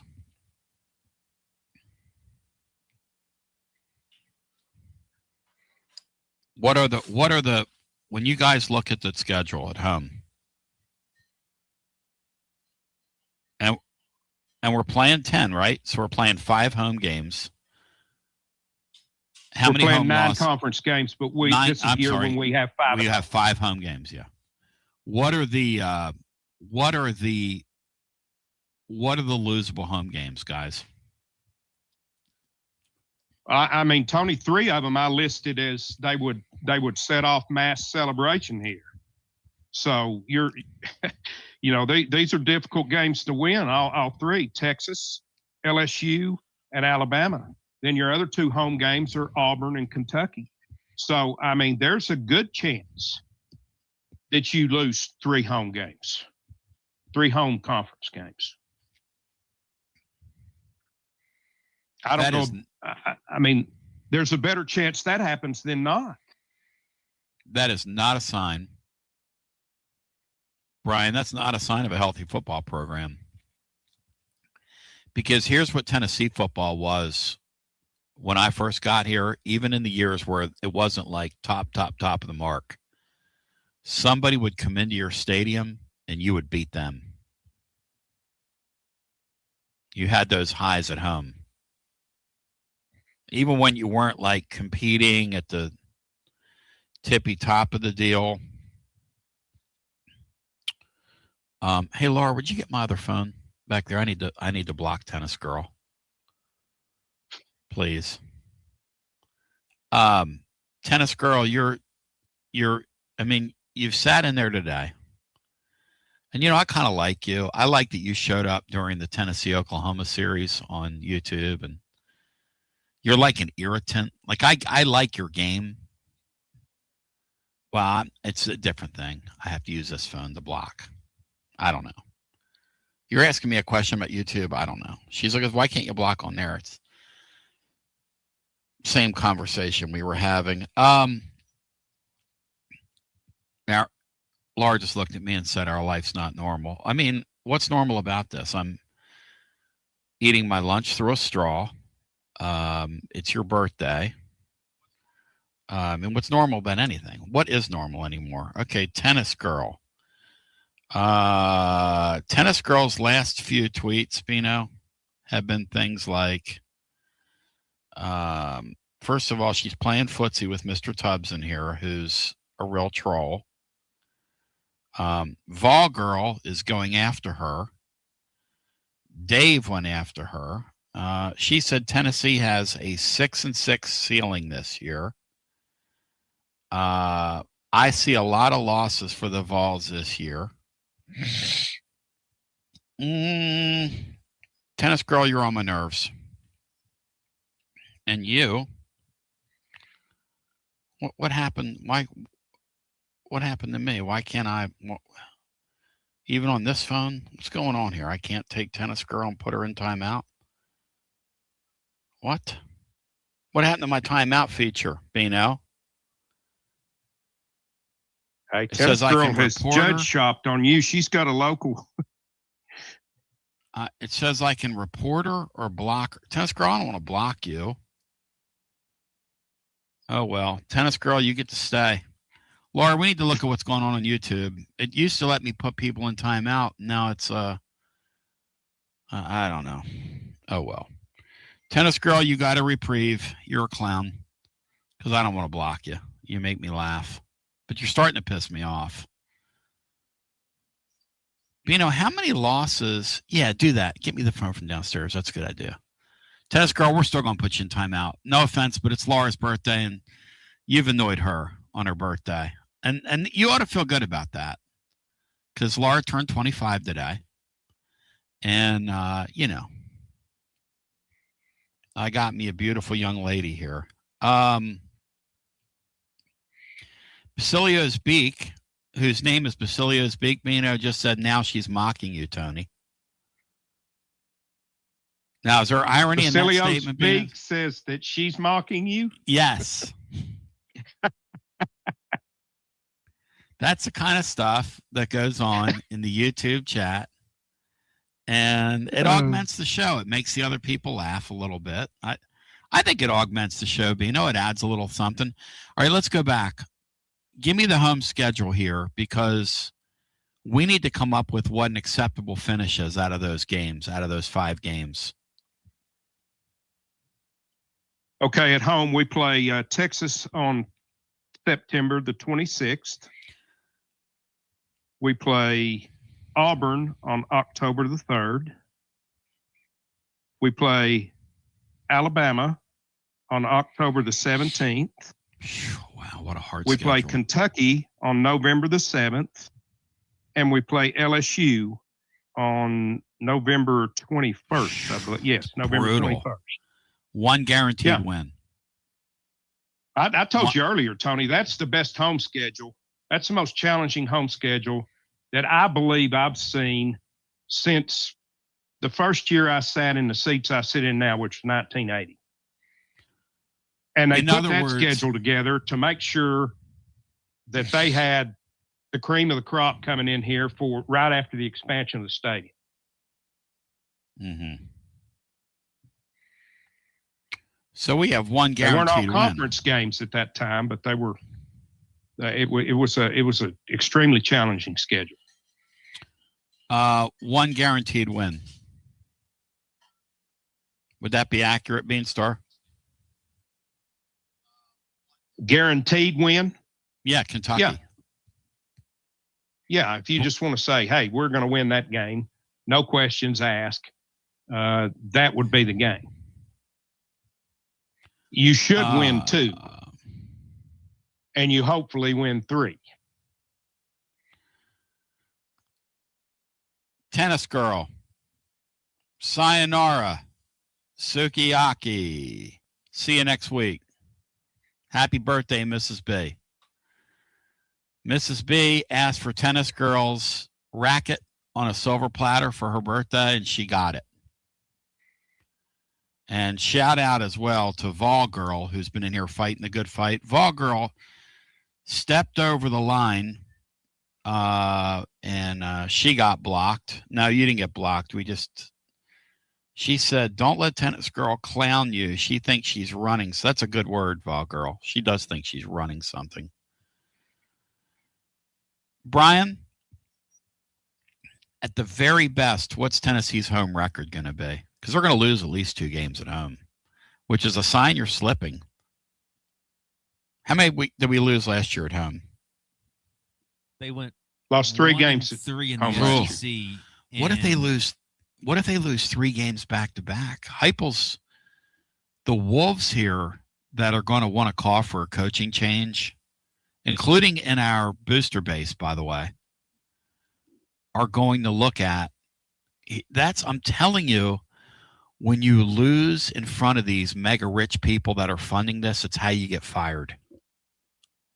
It really is.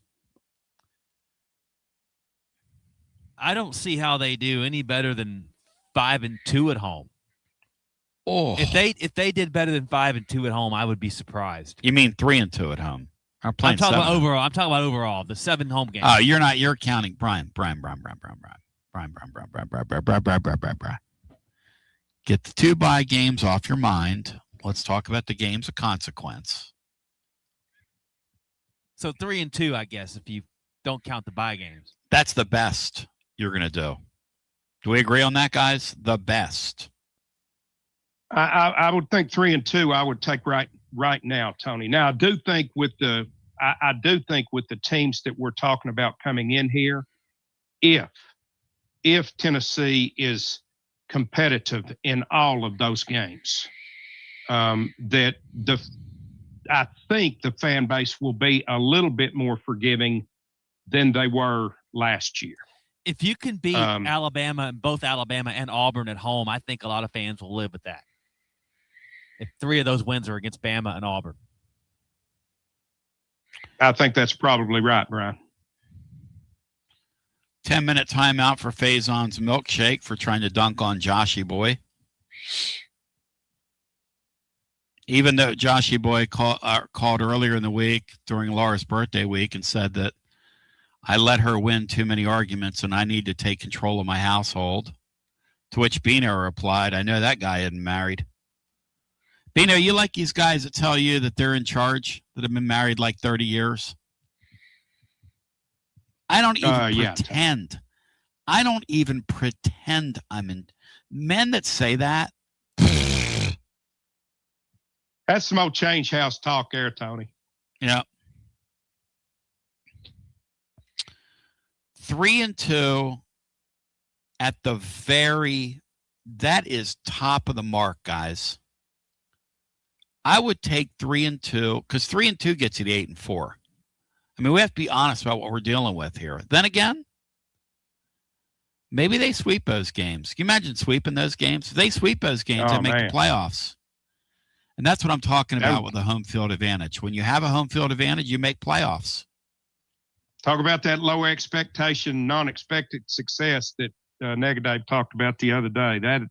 That would be it right there. That would be beautiful. Bino, if he goes 2-3 again at home, is he in trouble at the end of the year? I'm not trying to be funny. I'm not trying to be funny. I don't know, Tony. I think it depends on how we look in those games. If Texas and LSU are as good as everyone thinks they're going to be, I think it depends on how we perform in those games. I don't. You're right. It's never advisable to lose more games at home than you win in conference. So I think it all depends. I think it depends on how we compete and how it looks like we're building as the season goes along. That will drive people's opinion.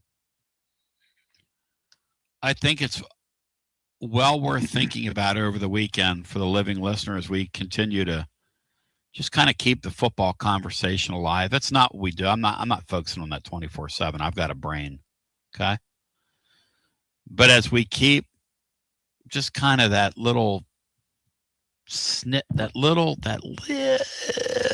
piece of football talk alive, just kind of looking ahead to the season, get you through these dog days of the summer, and boy, is it warm outside. The thought occurs, look at that home schedule and say to yourself, are there 3 losses there? And then, Bino, give me those games again. Give me the losable games again. The losable games are Texas, right? Alabama, LSU, right?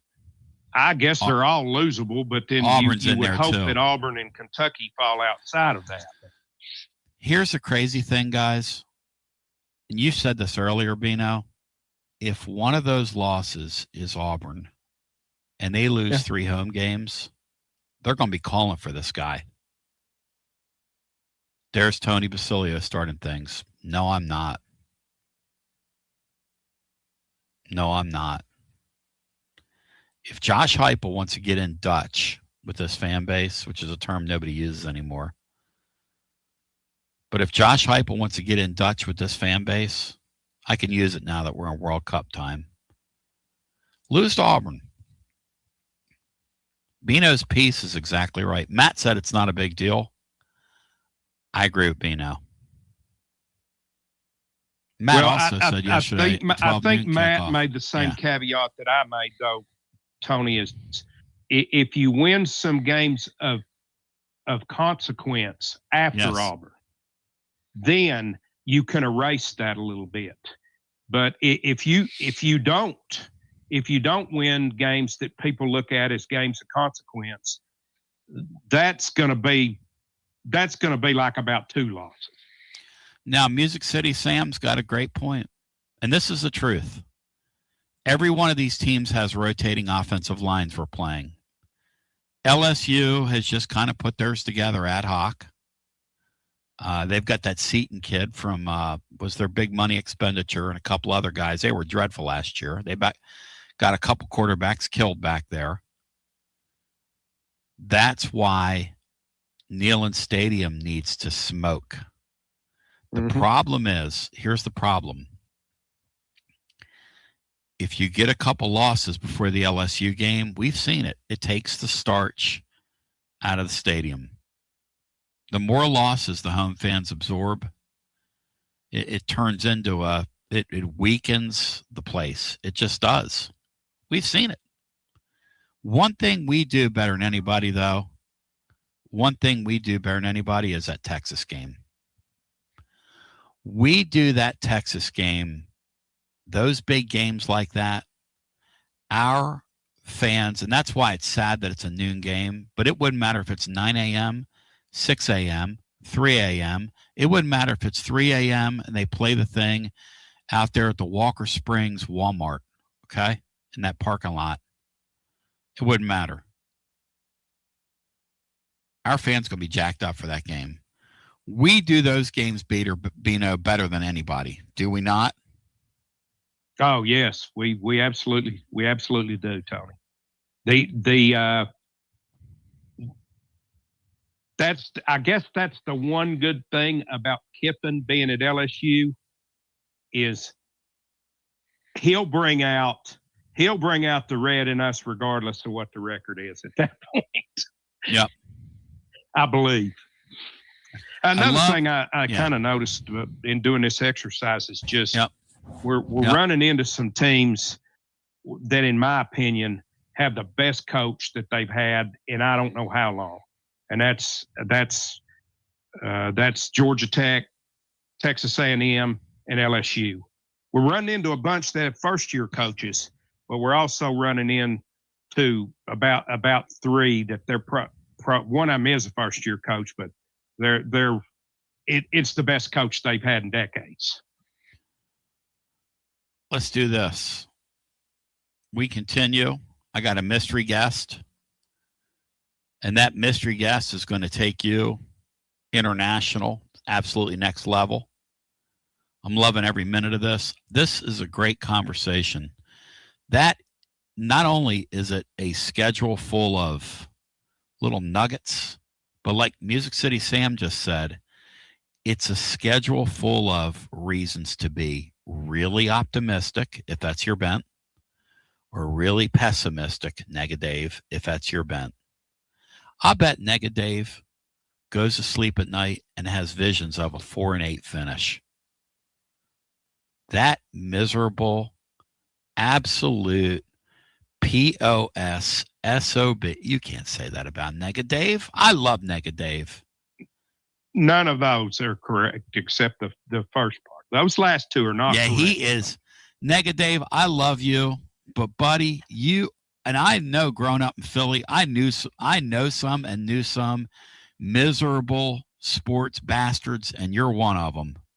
No offense. As we continue with more on the other side after this. You got to dream about buying some land and building on that land? Well, Waterside Contracting is your ticket. 25 years of making dreams come true, Michael Scott. For hundreds in our area, custom homes or remodels, Waterside Contracting will build on your lot. They do incredible work all over the area. Structural integrity, quality without compromise. It's a way of life with Waterside Contract. Check out the wonderful work Waterside does. Waterside Contracting LLC.com. When it's time for your dreams to come true. Quality without compromising. Waterside Contracting. He doesn't always drink beer, but when he does, he definitely prefers Dos Equis. That's right. The most interesting man in the world has returned, and he's more interesting than ever before. His phone is addicted to him. All of his teeth, all are wisdom teeth. So raise a Dos Equis to the man, the myth, the legend. And remember, stay thirsty, my friends. Dos Equis, enjoy responsibly. 2026 Cervezas Mexicanas, White Plains, New York. Located in Knoxville's historic Old City, Barley's offers great food, live music, the best draft beer selection in town, and now your new favorite place to watch sports. Their indoor projector is perfect for any weather, and they've revamped their upstairs area with more TVs to take in all of the action. Their menu features hand-battered chicken tenders, juicy burgers, fresh salads, and the tastiest pizza in Knoxville. You can enjoy their happy hour drink specials daily from open until 6 p.m. Barley's Tap Room and Pizzeria. Like our 2026 football Vols, score a T3 TD every time with T3 Vodka, Tennessee's premium vodka, handcrafted with passion, precision, and a whole lot of pride. Right here, handcrafted in the majesty of the foothills of the Great Smoky Mountains. Quality around here isn't just a promise, it's a way of life.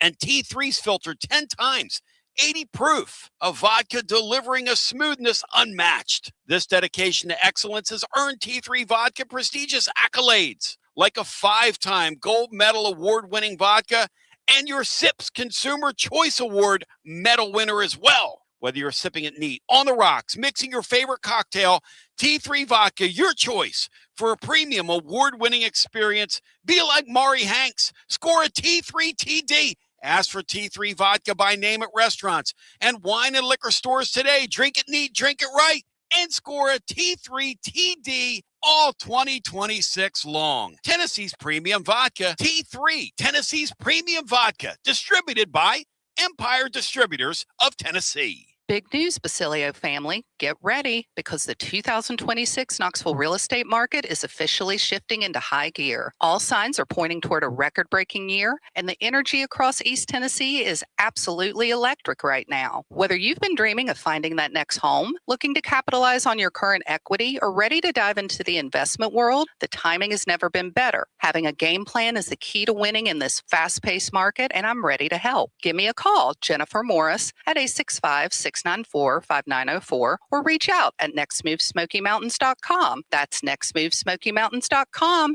and go Vols. Baseball fans, it's time to step up to the plate. Look your best.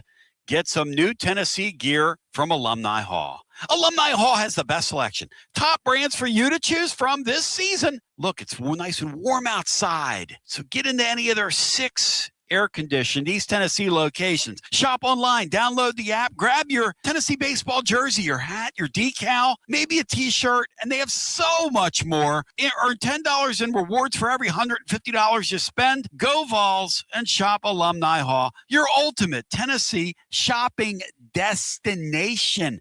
Touch them all with Alumni Hall. Basilio here with the great Chad Stockton of FC Alliance. And Chad, I can hear it in the background, brother. It's World Cup season, and you guys are in the middle of it. Talk to me. We are excited. Our U9 through U12 trials just kicked off today for our locations in Knoxville and in Johnson City. So we're ready to offer any player top-level competition, top-level training anywhere they want to be in Northeast Tennessee. In our programs, we offer competitive play for anywhere from 9-year-olds to 19-year-olds.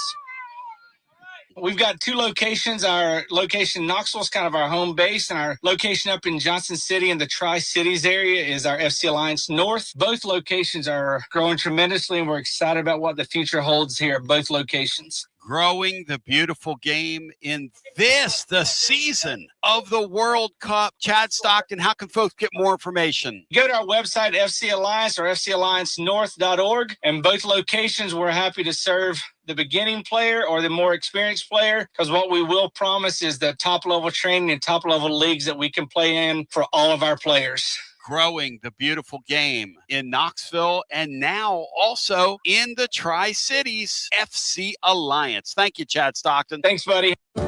Out-of-town law firms have been swarming into East Tennessee lately. From Memphis, Chattanooga, and Birmingham, they've stormed into the area. Wouldn't you rather do business with a local firm? You know, a true neighbor. Marcos Garza and the pros at the Garza Law Firm are just that. There are neighbors and friends that support local causes year-round. The Garza Law Firm works to serve you professionally on criminal matters, injuries and accident matters, and Social Security and disability filings. The Garza Law Firm is here for you at garzalaw.com. The Garza Law Firm. Let us help. Did you know your Knoxville Smokies are halfway through their season? Yeah, only 6 homestands remaining. So, what are you waiting for? Don't miss your favorite promotions still to come, like Country Night, Father's Day, 4th of July, Christmas in July, free hot dog night, and so much more. And all summer, we've got all-you-can-eat Wednesdays, Knox Vegas Thirsty Thursdays, and fireworks every Friday and Saturday. So no more excuses. Head on over to Covenant Health Park next week and see your Smokies back in action. Get your tickets now at smokiesbaseball.com. Now I got a guest I'm going to introduce to the show who I love. This guy absolutely gets it done. My man Cam Schneider. He's with our friends at FC Alliance who grow the beautiful game here in East Tennessee. Growing it in Knoxville, growing it in Johnson City, growing it really all over the state. And here's the bottom line. This 2026 World Cup here on our shores is going to be a real opportunity for a lot of people to give this an opportunity. And then, you know me, when it comes to the sports, I love them all. This is a great game. They call it the beautiful game for a reason. But there are so many reasons to feel excited tonight about seeing the USA and Paraguay. But I must tell you, as I introduce Cam, USA Soccer has urinated me off down through the years because it's like the boulevard of broken dreams. And Cam, I welcome you in against the backdrop that you're next level. How you doing, brother? I'm doing good, man. Happy to be back. It's been probably 4 years since I've been on the show, but yeah, I'm excited to be back, man. I appreciate you having me. The boulevard of broken dreams, man, right? Soccer in America, man. Soccer in America. All right, Cam, 9 o'clock tonight. Even Bino Jeff Henderson, who's on here, who's a total curmudgeon. But I'll give this Bino. The Bino went from never watching soccer to, through his association with me, giving the World Cup a shot and seeing the value in the sport. I think that's what this tournament does. And then it makes fans out of people. I've got Celtic Drew in my audience, who's a big fan of Glasgow Celtic. He gave me a jersey last year. I've got, maybe we'll get you and him on at some point to break this stuff down together. But we have a here, Cam Schneider. Talk to me. This game tonight feels like it's going to be a street fight because that's what Uruguay wants to do, right? Well, it's Paraguay, but yeah. Or Paraguay, I'm sorry, yeah. They're a chippy defensive team. A lot of the South American teams like to make the game chippy. They don't really play the same style that you see on the European and the American side. I played obviously in Costa Rica, so I know firsthand how it can go. I feel like they're going to sit back, defend in a low block, and make it really hard for us to score, try to catch us on a counterattack. Unfortunately, America has a lot of prima donnas, but they've got a lot of prima donnas that are really good soccer players. So I think it's going to be interesting. Home field advantage obviously is going to play a big part. There's a lot of pressure playing in front of your home country. Hosting the tournament obviously is a big deal. So I'm excited about it. It's going to be fun.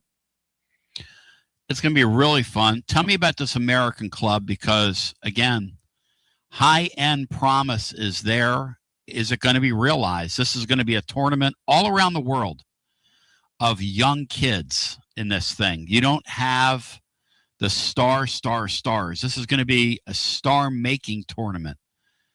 Who should we watch from the U.S. team here? Well, we've obviously got Christian Pulisic. We've obviously got Tyler Adams and Weston McKennie, who've been around for a while. But we've got some young guys. We've got some players that are coming up, trying to make their name known. Sergino Dest has been around for a while, but he's never really broken in and kind of been that dominant player that we want him to be. We've also got Balogun, who I think is probably our best striker, plays at Monaco. He's a really good player. We need him. We rely on him to score goals. That's kind of our guy that if he's not playing well, nobody really plays well between him and Pulisic. And then obviously we've got Sebastian Berhalter. His dad used to be the coach, and now he's on the roster. I don't think he gets the start tonight, to be honest with you. But I think if he gets minutes, he'll be a difference maker. He looked good in the friendlies leading up to the World Cup, and I think that he's going to be one to watch in the future for sure. To people that don't watch the sport, how will we know it's going well for the U.S.? How do we know this thing that they're playing the game they want to play? We're a team that really wants to have a lot of possession. So the more we have the ball, if Paraguay drops really far back into their half and they're kind of sitting deep, letting us keep it, that's a good thing. If we're doing a lot of defending, we're going to be in trouble.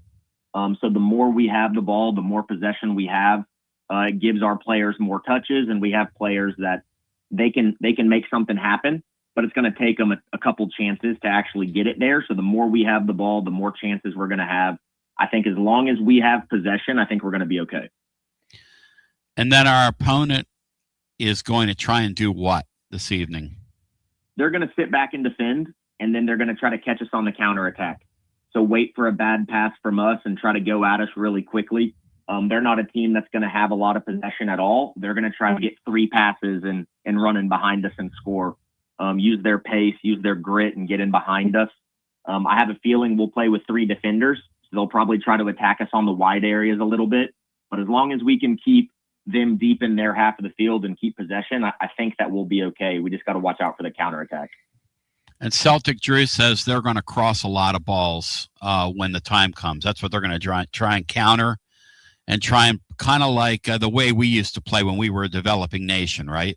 Yep. Get into those wide areas, put service in the box, and let the big dogs battle is what I like to say. They've got a big striker. We've got some big center backs. I think they're going to try to put the ball in the box. Probably Sanabria is going to play as a striker, and Almiron, who used to play at Atlanta United, actually. And so they've got some big names too. They've got some firepower going forward, but they're not probably going to wow us with possession. They're just going to put the ball in the box and let the big dogs battle and try to score off a header or a rebound. What happens? Tell me, my friend. I want to say USA with a 2-1 win. We've only played Paraguay 5 times. We've only lost once. We've won 4 of the games. But it's hard. The World Cup is different. A lot of people think that home field advantage is going to be good for us. I think it gives a lot of pressure to a team that has kind of underachieved recently. The U.S. national team obviously hasn't achieved what a lot of Americans want them to achieve. And if it doesn't go well, I could see that crowd turning on us. They're playing in California. There's a lot of Hispanics in California that are probably going to be cheering for Paraguay, to be honest with you. So I think we got to score early. And if we don't score early, then it kind of turns into a fist fight. But if we can score early and we can get the crowd behind us, I think we'll be in good shape. Cam, I love you. You're my man. I love what you and your pop do and that entire organization for the beautiful game. I've loved representing you for several years. I thank you for giving me the opportunity to do that. I look forward to many happy returns and you being on here, breaking it down scientifically with us. And Cam, I hope we get on a run this year in this thing so we can start doing some post-game shows. That'd be unbelievable, Andy. I would love for USA to make it out of their group. I think if we make it out of the group, we'll be okay. That Turkey game will be tough. We should take care of Paraguay and Australia. If we can make it out of the group, I think we'll be in good shape. So, yeah, I appreciate you having me, man. Love me you, and brother. my pops love you. We've really enjoyed the relationship over the years. And, yeah, excited to talk some soccer again. Power play on, my brother. And I thank him. I thank my friends at FC Alliance, all the great work they do. Check out their website, Grow the Game. If you have a youngster interested. In the meantime, we're out of time. We'll do some overtime, though. I want to talk to Bino. You're listening to FM 105.7 and AM 1340, WKGN Knoxville, and W289CU Knoxville, Fan Run Radio. Beanstar, they're getting jealous over on the YouTube chat that that I evoked Celtic Drew's name in that thing twice. I feel like a parent of about, I don't know, a couple hundred children that gather in there each day, Bino. Yeah, you have to spread the love, Tony. You get Celtic Drew attacked in there. Of course, he can handle it. Bino, tell the truth. Well, he's a total irritant. He goes after this guy, Nick, all the time. Nick's in there being positive about the Vols. Celtic Drew is just over the top, obnoxious, annoying with it. He knows that, though. He won't take a break. These guys, man, they buzz around on you like gnats. Bino, do you find yourself thinking when you consider the 2026 season, and it's going to be upon us here in like 8 weeks, do you find yourself thinking, the more I think about it, the less I know? Because that's where I'm at right now. And I'm going to ask the living listener, is that where you are? The more we consider this season, I have no idea what's going to happen this year with us. None. I am, Tony. You know, it's always been a sport to where you have a preseason perception of what it's going to look like and what your opponents are going to be look like and what their strengths are. And when you look at it at the end of the season, it generally wasn't what you thought it was going to be. And that was at a time when it was more predictable who people were coming into a season. Now there's just no way to tell. No. But the one thing you know is that we have a coach in coaching years now, okay? Coaching years in the SEC, unless you're winning national championships, are like dog years. Yeah. This guy's long in his tooth now as a coach. And if you lose... Yeah, in this league. Yeah. This league, year 6, a huge percentage don't see year 6. No. It'd be interesting in the last 30 years to look at the number of guys that have made year 6. It'd be interesting to look at how many guys started even when NIL started that are now no longer there. I mean, this guy and Shane Beamer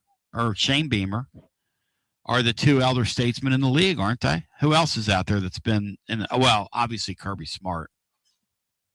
Florida's changed like 3 times. If you just stop and look at it, LSU's gone through a couple coaches. I remember, did Heupel go down there and kick the legs right out from under Brian Kelly in year 1? And I'm not sure Kelly ever got back up from that. Yeah, I don't remember if it's year 1. Brian would know this better than me. I don't remember if it's year 1 or year 2. But that's when I became convinced that Josh Heupel was the guy for this job. Mm-hmm. Mm-hmm. Mm-hmm. It's going to be a really... I know one thing. And here's the X factor. And I'm becoming convinced this true freshman's going to play. Have you become convinced of that as the year's gone on? Or are you still in the GMAC camp and he's going to play? No, Tony, I'm not convinced. I think this staff would prefer that GMAC be the quarterback. What I feel is going to happen is that GMAC is going to start the season and Faison Bradley is going to end it. But that's just a feeling I have. Yeah, Brandon is that's probably not a bad play either. The problem with GMAC was, and this is what I've been told, he was so bad in the spring that if he comes back in the summer in similar form, they're not going to be able to play him. He looked like an unplayable player in the spring. That's not, and look, I'm not trying to speak ill of him. I'm not. Just my nature on here is to tell you what I hear. Now, we got spun several years ago into believing that Nico that one summer was lights out, and then the game started, and when he played the Hoopties, he was the guy Nick Saban was bragging about and Urban Meyer was bragging about. But as soon as he got on the field with real teams, whoa. Yeah, he fooled a lot of experts, Tony. I just tend to discount anything I hear in the spring because it's just not real football. I just discount it. Doesn't mean it's inaccurate. It means I don't believe it until I see what happens in the fall. You know, it's Music City Sam said you can tell people that don't research the roster and don't research our opponents. Sam, you can have all the knowledge you want. You don't know what's going to happen. No offense to you. You can sit there and research this all you want.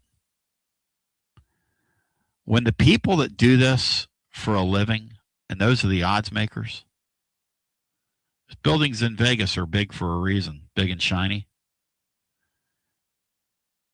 And they don't build those with their money, by the way. They build those with your money. When that's the case, and they don't know, then we don't know. It's nearly impossible to know. And in the NIL era, that's what's made the sport extremely interesting. Because it's a never-ending target. I mean, look, 1 year ago, Indiana was way off the map, and they emerged and exploded. Who's going to do that this year? Is there a team out there that's going to do that? Could. Then you got this LSU bunch.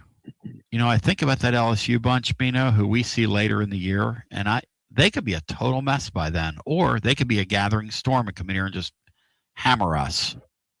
Yeah. But it's fun to look at. I'm glad you jumped into that because I really enjoyed doing it the other day. I was having like a fever kind of thing. I went to the doctor. They were like, "Oh, you're 3 degrees warm." And so I did what most people with fevers do. I come home and did like a 1,500 word quick little thoughts on the season. And that's normal behavior. Yeah, you all did a fantastic job with that, Tony, and it drew me into it, the job that you all did with it, because generally speaking, I try to wait until after July the 4th before I even start looking at any of the football stuff. But that drew me in just because of the way it was presented. I thought Brian did a great job of getting it initiated, and you did a great job of following up with it. So, I like the topic of this particular schedule this year. I could be wrong in this. This feels like the most interesting year that we've seen in a long time around here for a myriad of reasons. I mean, if we sat here and just listed the number of reasons why it's interesting, let's start with the fact that you got this new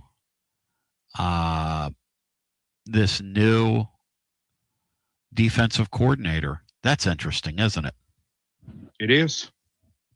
True freshman quarterback, or an inexperienced redshirt freshman quarterback who,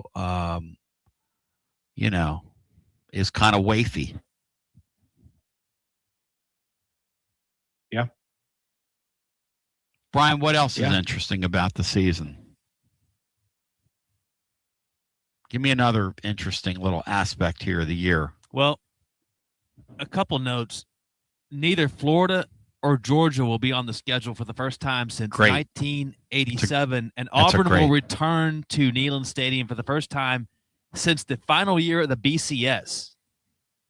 Wow. 2013 was the last time Auburn played in Neyland, which is just a complete crime against humanity. For the kids listening, I'm talking about if you're like a 30-something, you have no idea. My first home game in 87 was the Auburn game, which ended in a tie. Do you remember that, Bino, at the end of the game, the tie? I do. Absolutely. They had a quarterback named Berger. We had the great Jeff Francis.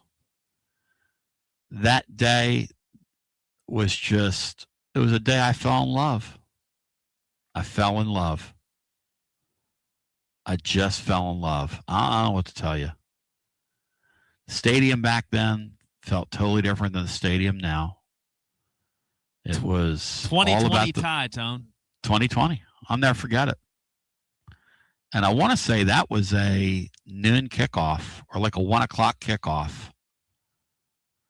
They weren't in the windows they are now, Bino, right? That would have been like a 1 o'clock kickoff back then. Is that right? Yeah, most everything kicked off around 1 or 2 o'clock in those days. Yeah.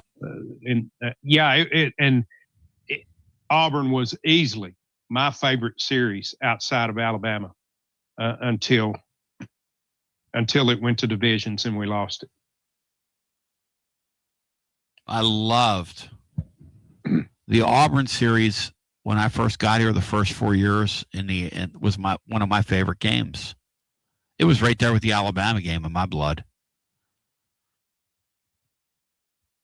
It was, and if you think about it, down through the history of time, the game they talk about from the '85 season, even though the Alabama game was a great game, it was the Auburn game here. It was a great series, being. That was a real loss when we quit playing them every year. That was a real loss. Yeah, I agree. And Tony, you can look at this.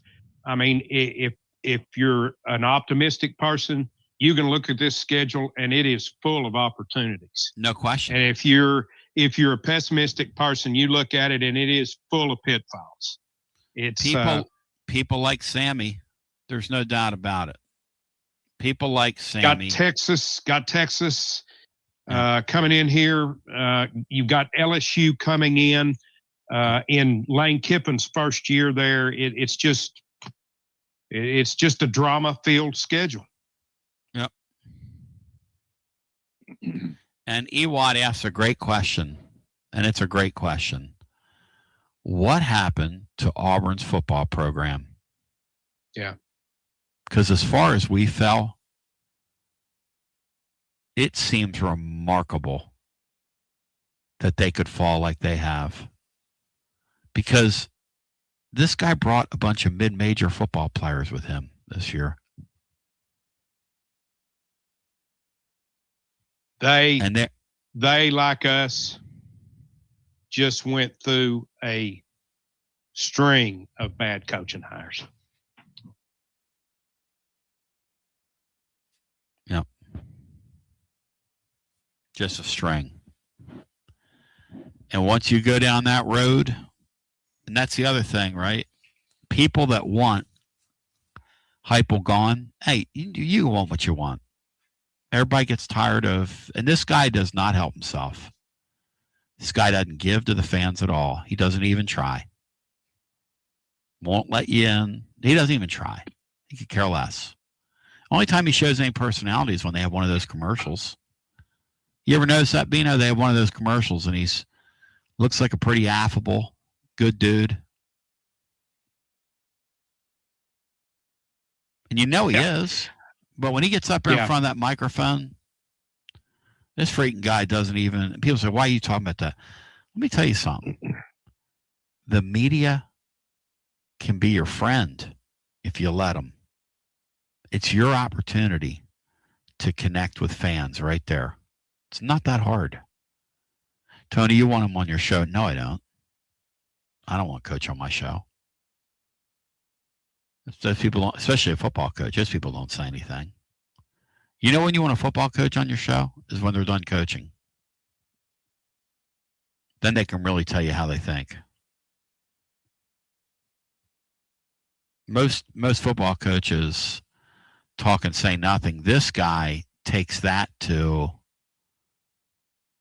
You ever see anything like it, Beanstar? How this dude says nothing? And I like him like you do. I like the guy. I want him to win.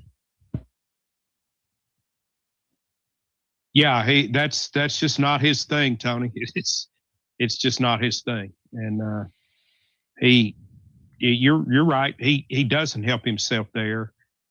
To me, that part of it is a no, never mind. But I know it's not to a whole lot of the people that follow the program.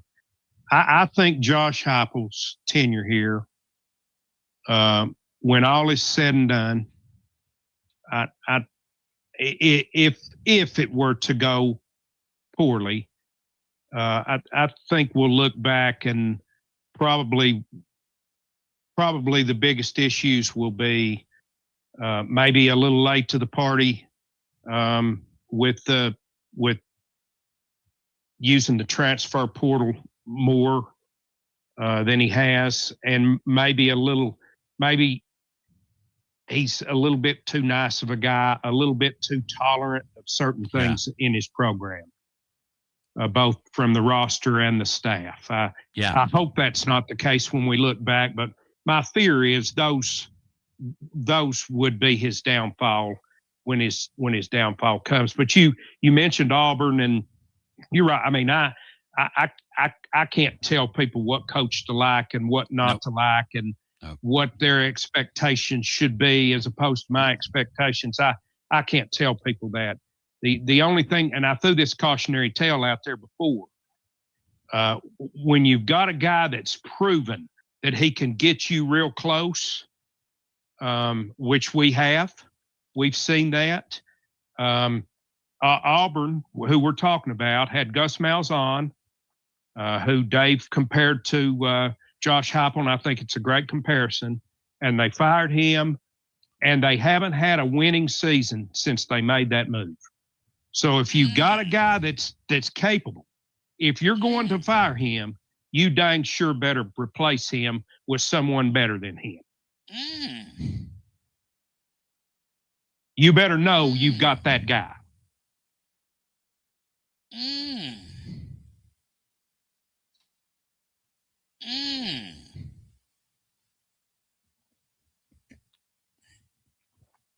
I had no idea, Bino.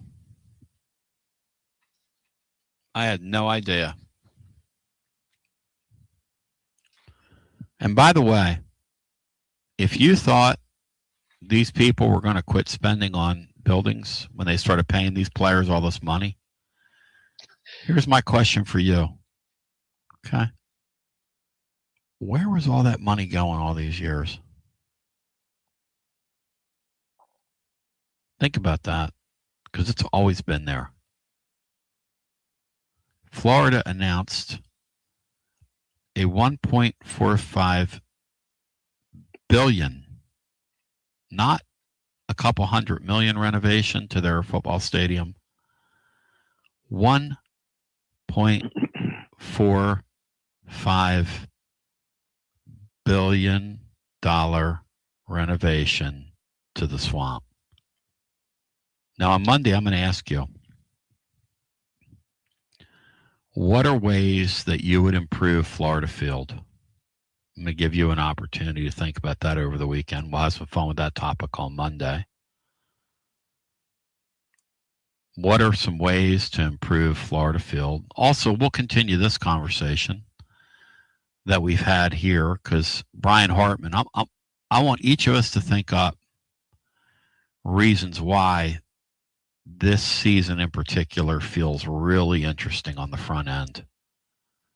Maybe the three things that you're most interested in. Let's do that on Monday. The three things you're most interested in on Monday. I'll tell you one of them we haven't even mentioned is the impact of the strength and conditioning coach.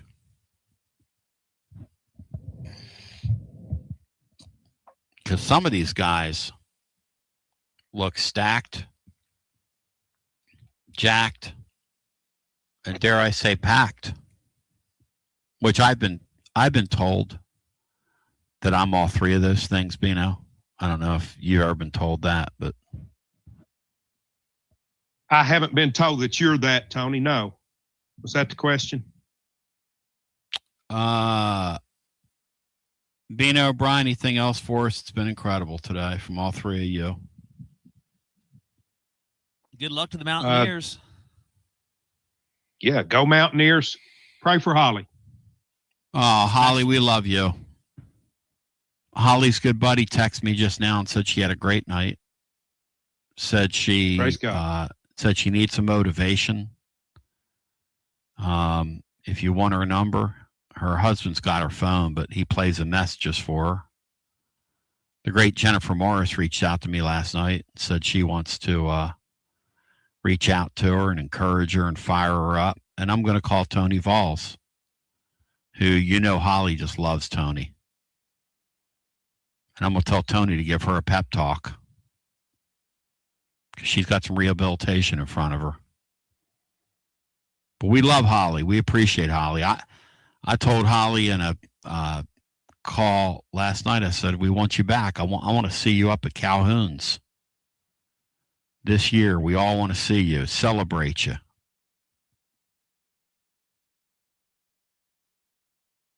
Interesting thing getting to do this down through the years, Bino. We really do have a family that comes together for people in our community. Absolutely my favorite thing about the show, Tony. Love doing it, but it's absolutely my favorite thing about what we do. Yeah, it used to be about the wins and losses for me, or I got to be right all the time, or whatever it is. And now it's about, hey, you get an opportunity to help somebody, and it's your opportunity, and it's something that you really need to jump into. Man, when we're able to do that and just, see a little, whatever it is, see a little something grow. God, what a beautiful feeling. But thank you, guys. Thank you, Bri. Great week, Bri. Hey, Bri, by the way, give me the World Series schedule today. What's what am I looking at here? I haven't looked at it. In about 45 minutes, West Virginia, Troy, first pitch around 2:07 Eastern, and then at 7 o'clock tonight, it's Ole Miss, North Carolina. On and ESPN. Berkey's doing the night games. He's doing the night game. Tomorrow, 3 o'clock, Alabama, Oklahoma, and then at 8 o'clock, Georgia, Texas, which is quite a hell of a college football doubleheader if you had it that way. If that's who was playing. Think about it for a second. Give me those games again tomorrow. Alabama, Oklahoma at 3, and then Georgia, Texas at 8. All those teams have been in the playoffs the last couple of years. All those schools have. And Ole Miss, too. Shit. You don't think the rest of the world's sick of the SEC in baseball, do you, Bino? I'd say they've had about enough, the SEC in baseball. 11 of the current 16 SEC programs have been to Omaha the last 3 years, and 14 of 16 have been since 2021. God. The two exceptions are South Carolina, who won back-to-back natties a decade ago, and Missouri. You said 11 over 2 years, and Vanderbilt's not one of them? 11 since 2024. 11 different SEC programs have been to the College World Has Series. Vanderbilt been one of them? No. But they have been since 2021. That was their last appearance. Bino, can you imagine Vanderbilt going 5 years? You imagine Tony Valls came in here. You talk about taking somebody's lunch money. He told Tim Corbin, he said, Corb's good seeing you, and gave him a big, hard pat, like a bully, right on his little hard helmet. He smacked I can him not right only on that imagine hard it, helmet. I enjoy imagining it, Tony. Wow. You Vandy boys, stay at home. Hey, Bino, they're asking where Phil Steele's, or Brian, where's Phil Steele? Where's his annual? Where is he? It should be coming out shortly, I think. Yeah, his is usually the last one that comes out. Most times early July, I believe. Very late June, early July. I need to get my order in. Thanks, Tom. Appreciate for reminding me. Bino, I love you. Brian, I love you. We did a extra half hour today. We love it so much. Appreciate you guys. Thanks. Tony, feel better. Talk to you Monday. And on Monday, we come back and do it again. I even do a half hour when I'm half out of it, of overtime. That's how much, I just love you. I love getting the chance to do what I do. I consider getting a chance to do this a privilege and a blessing. I really do. Even with people like negative. Love you. Thank you. Appreciate you. GBO.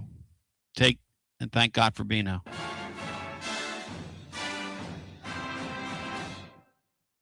You're listening to FM 105.7 and AM 1340.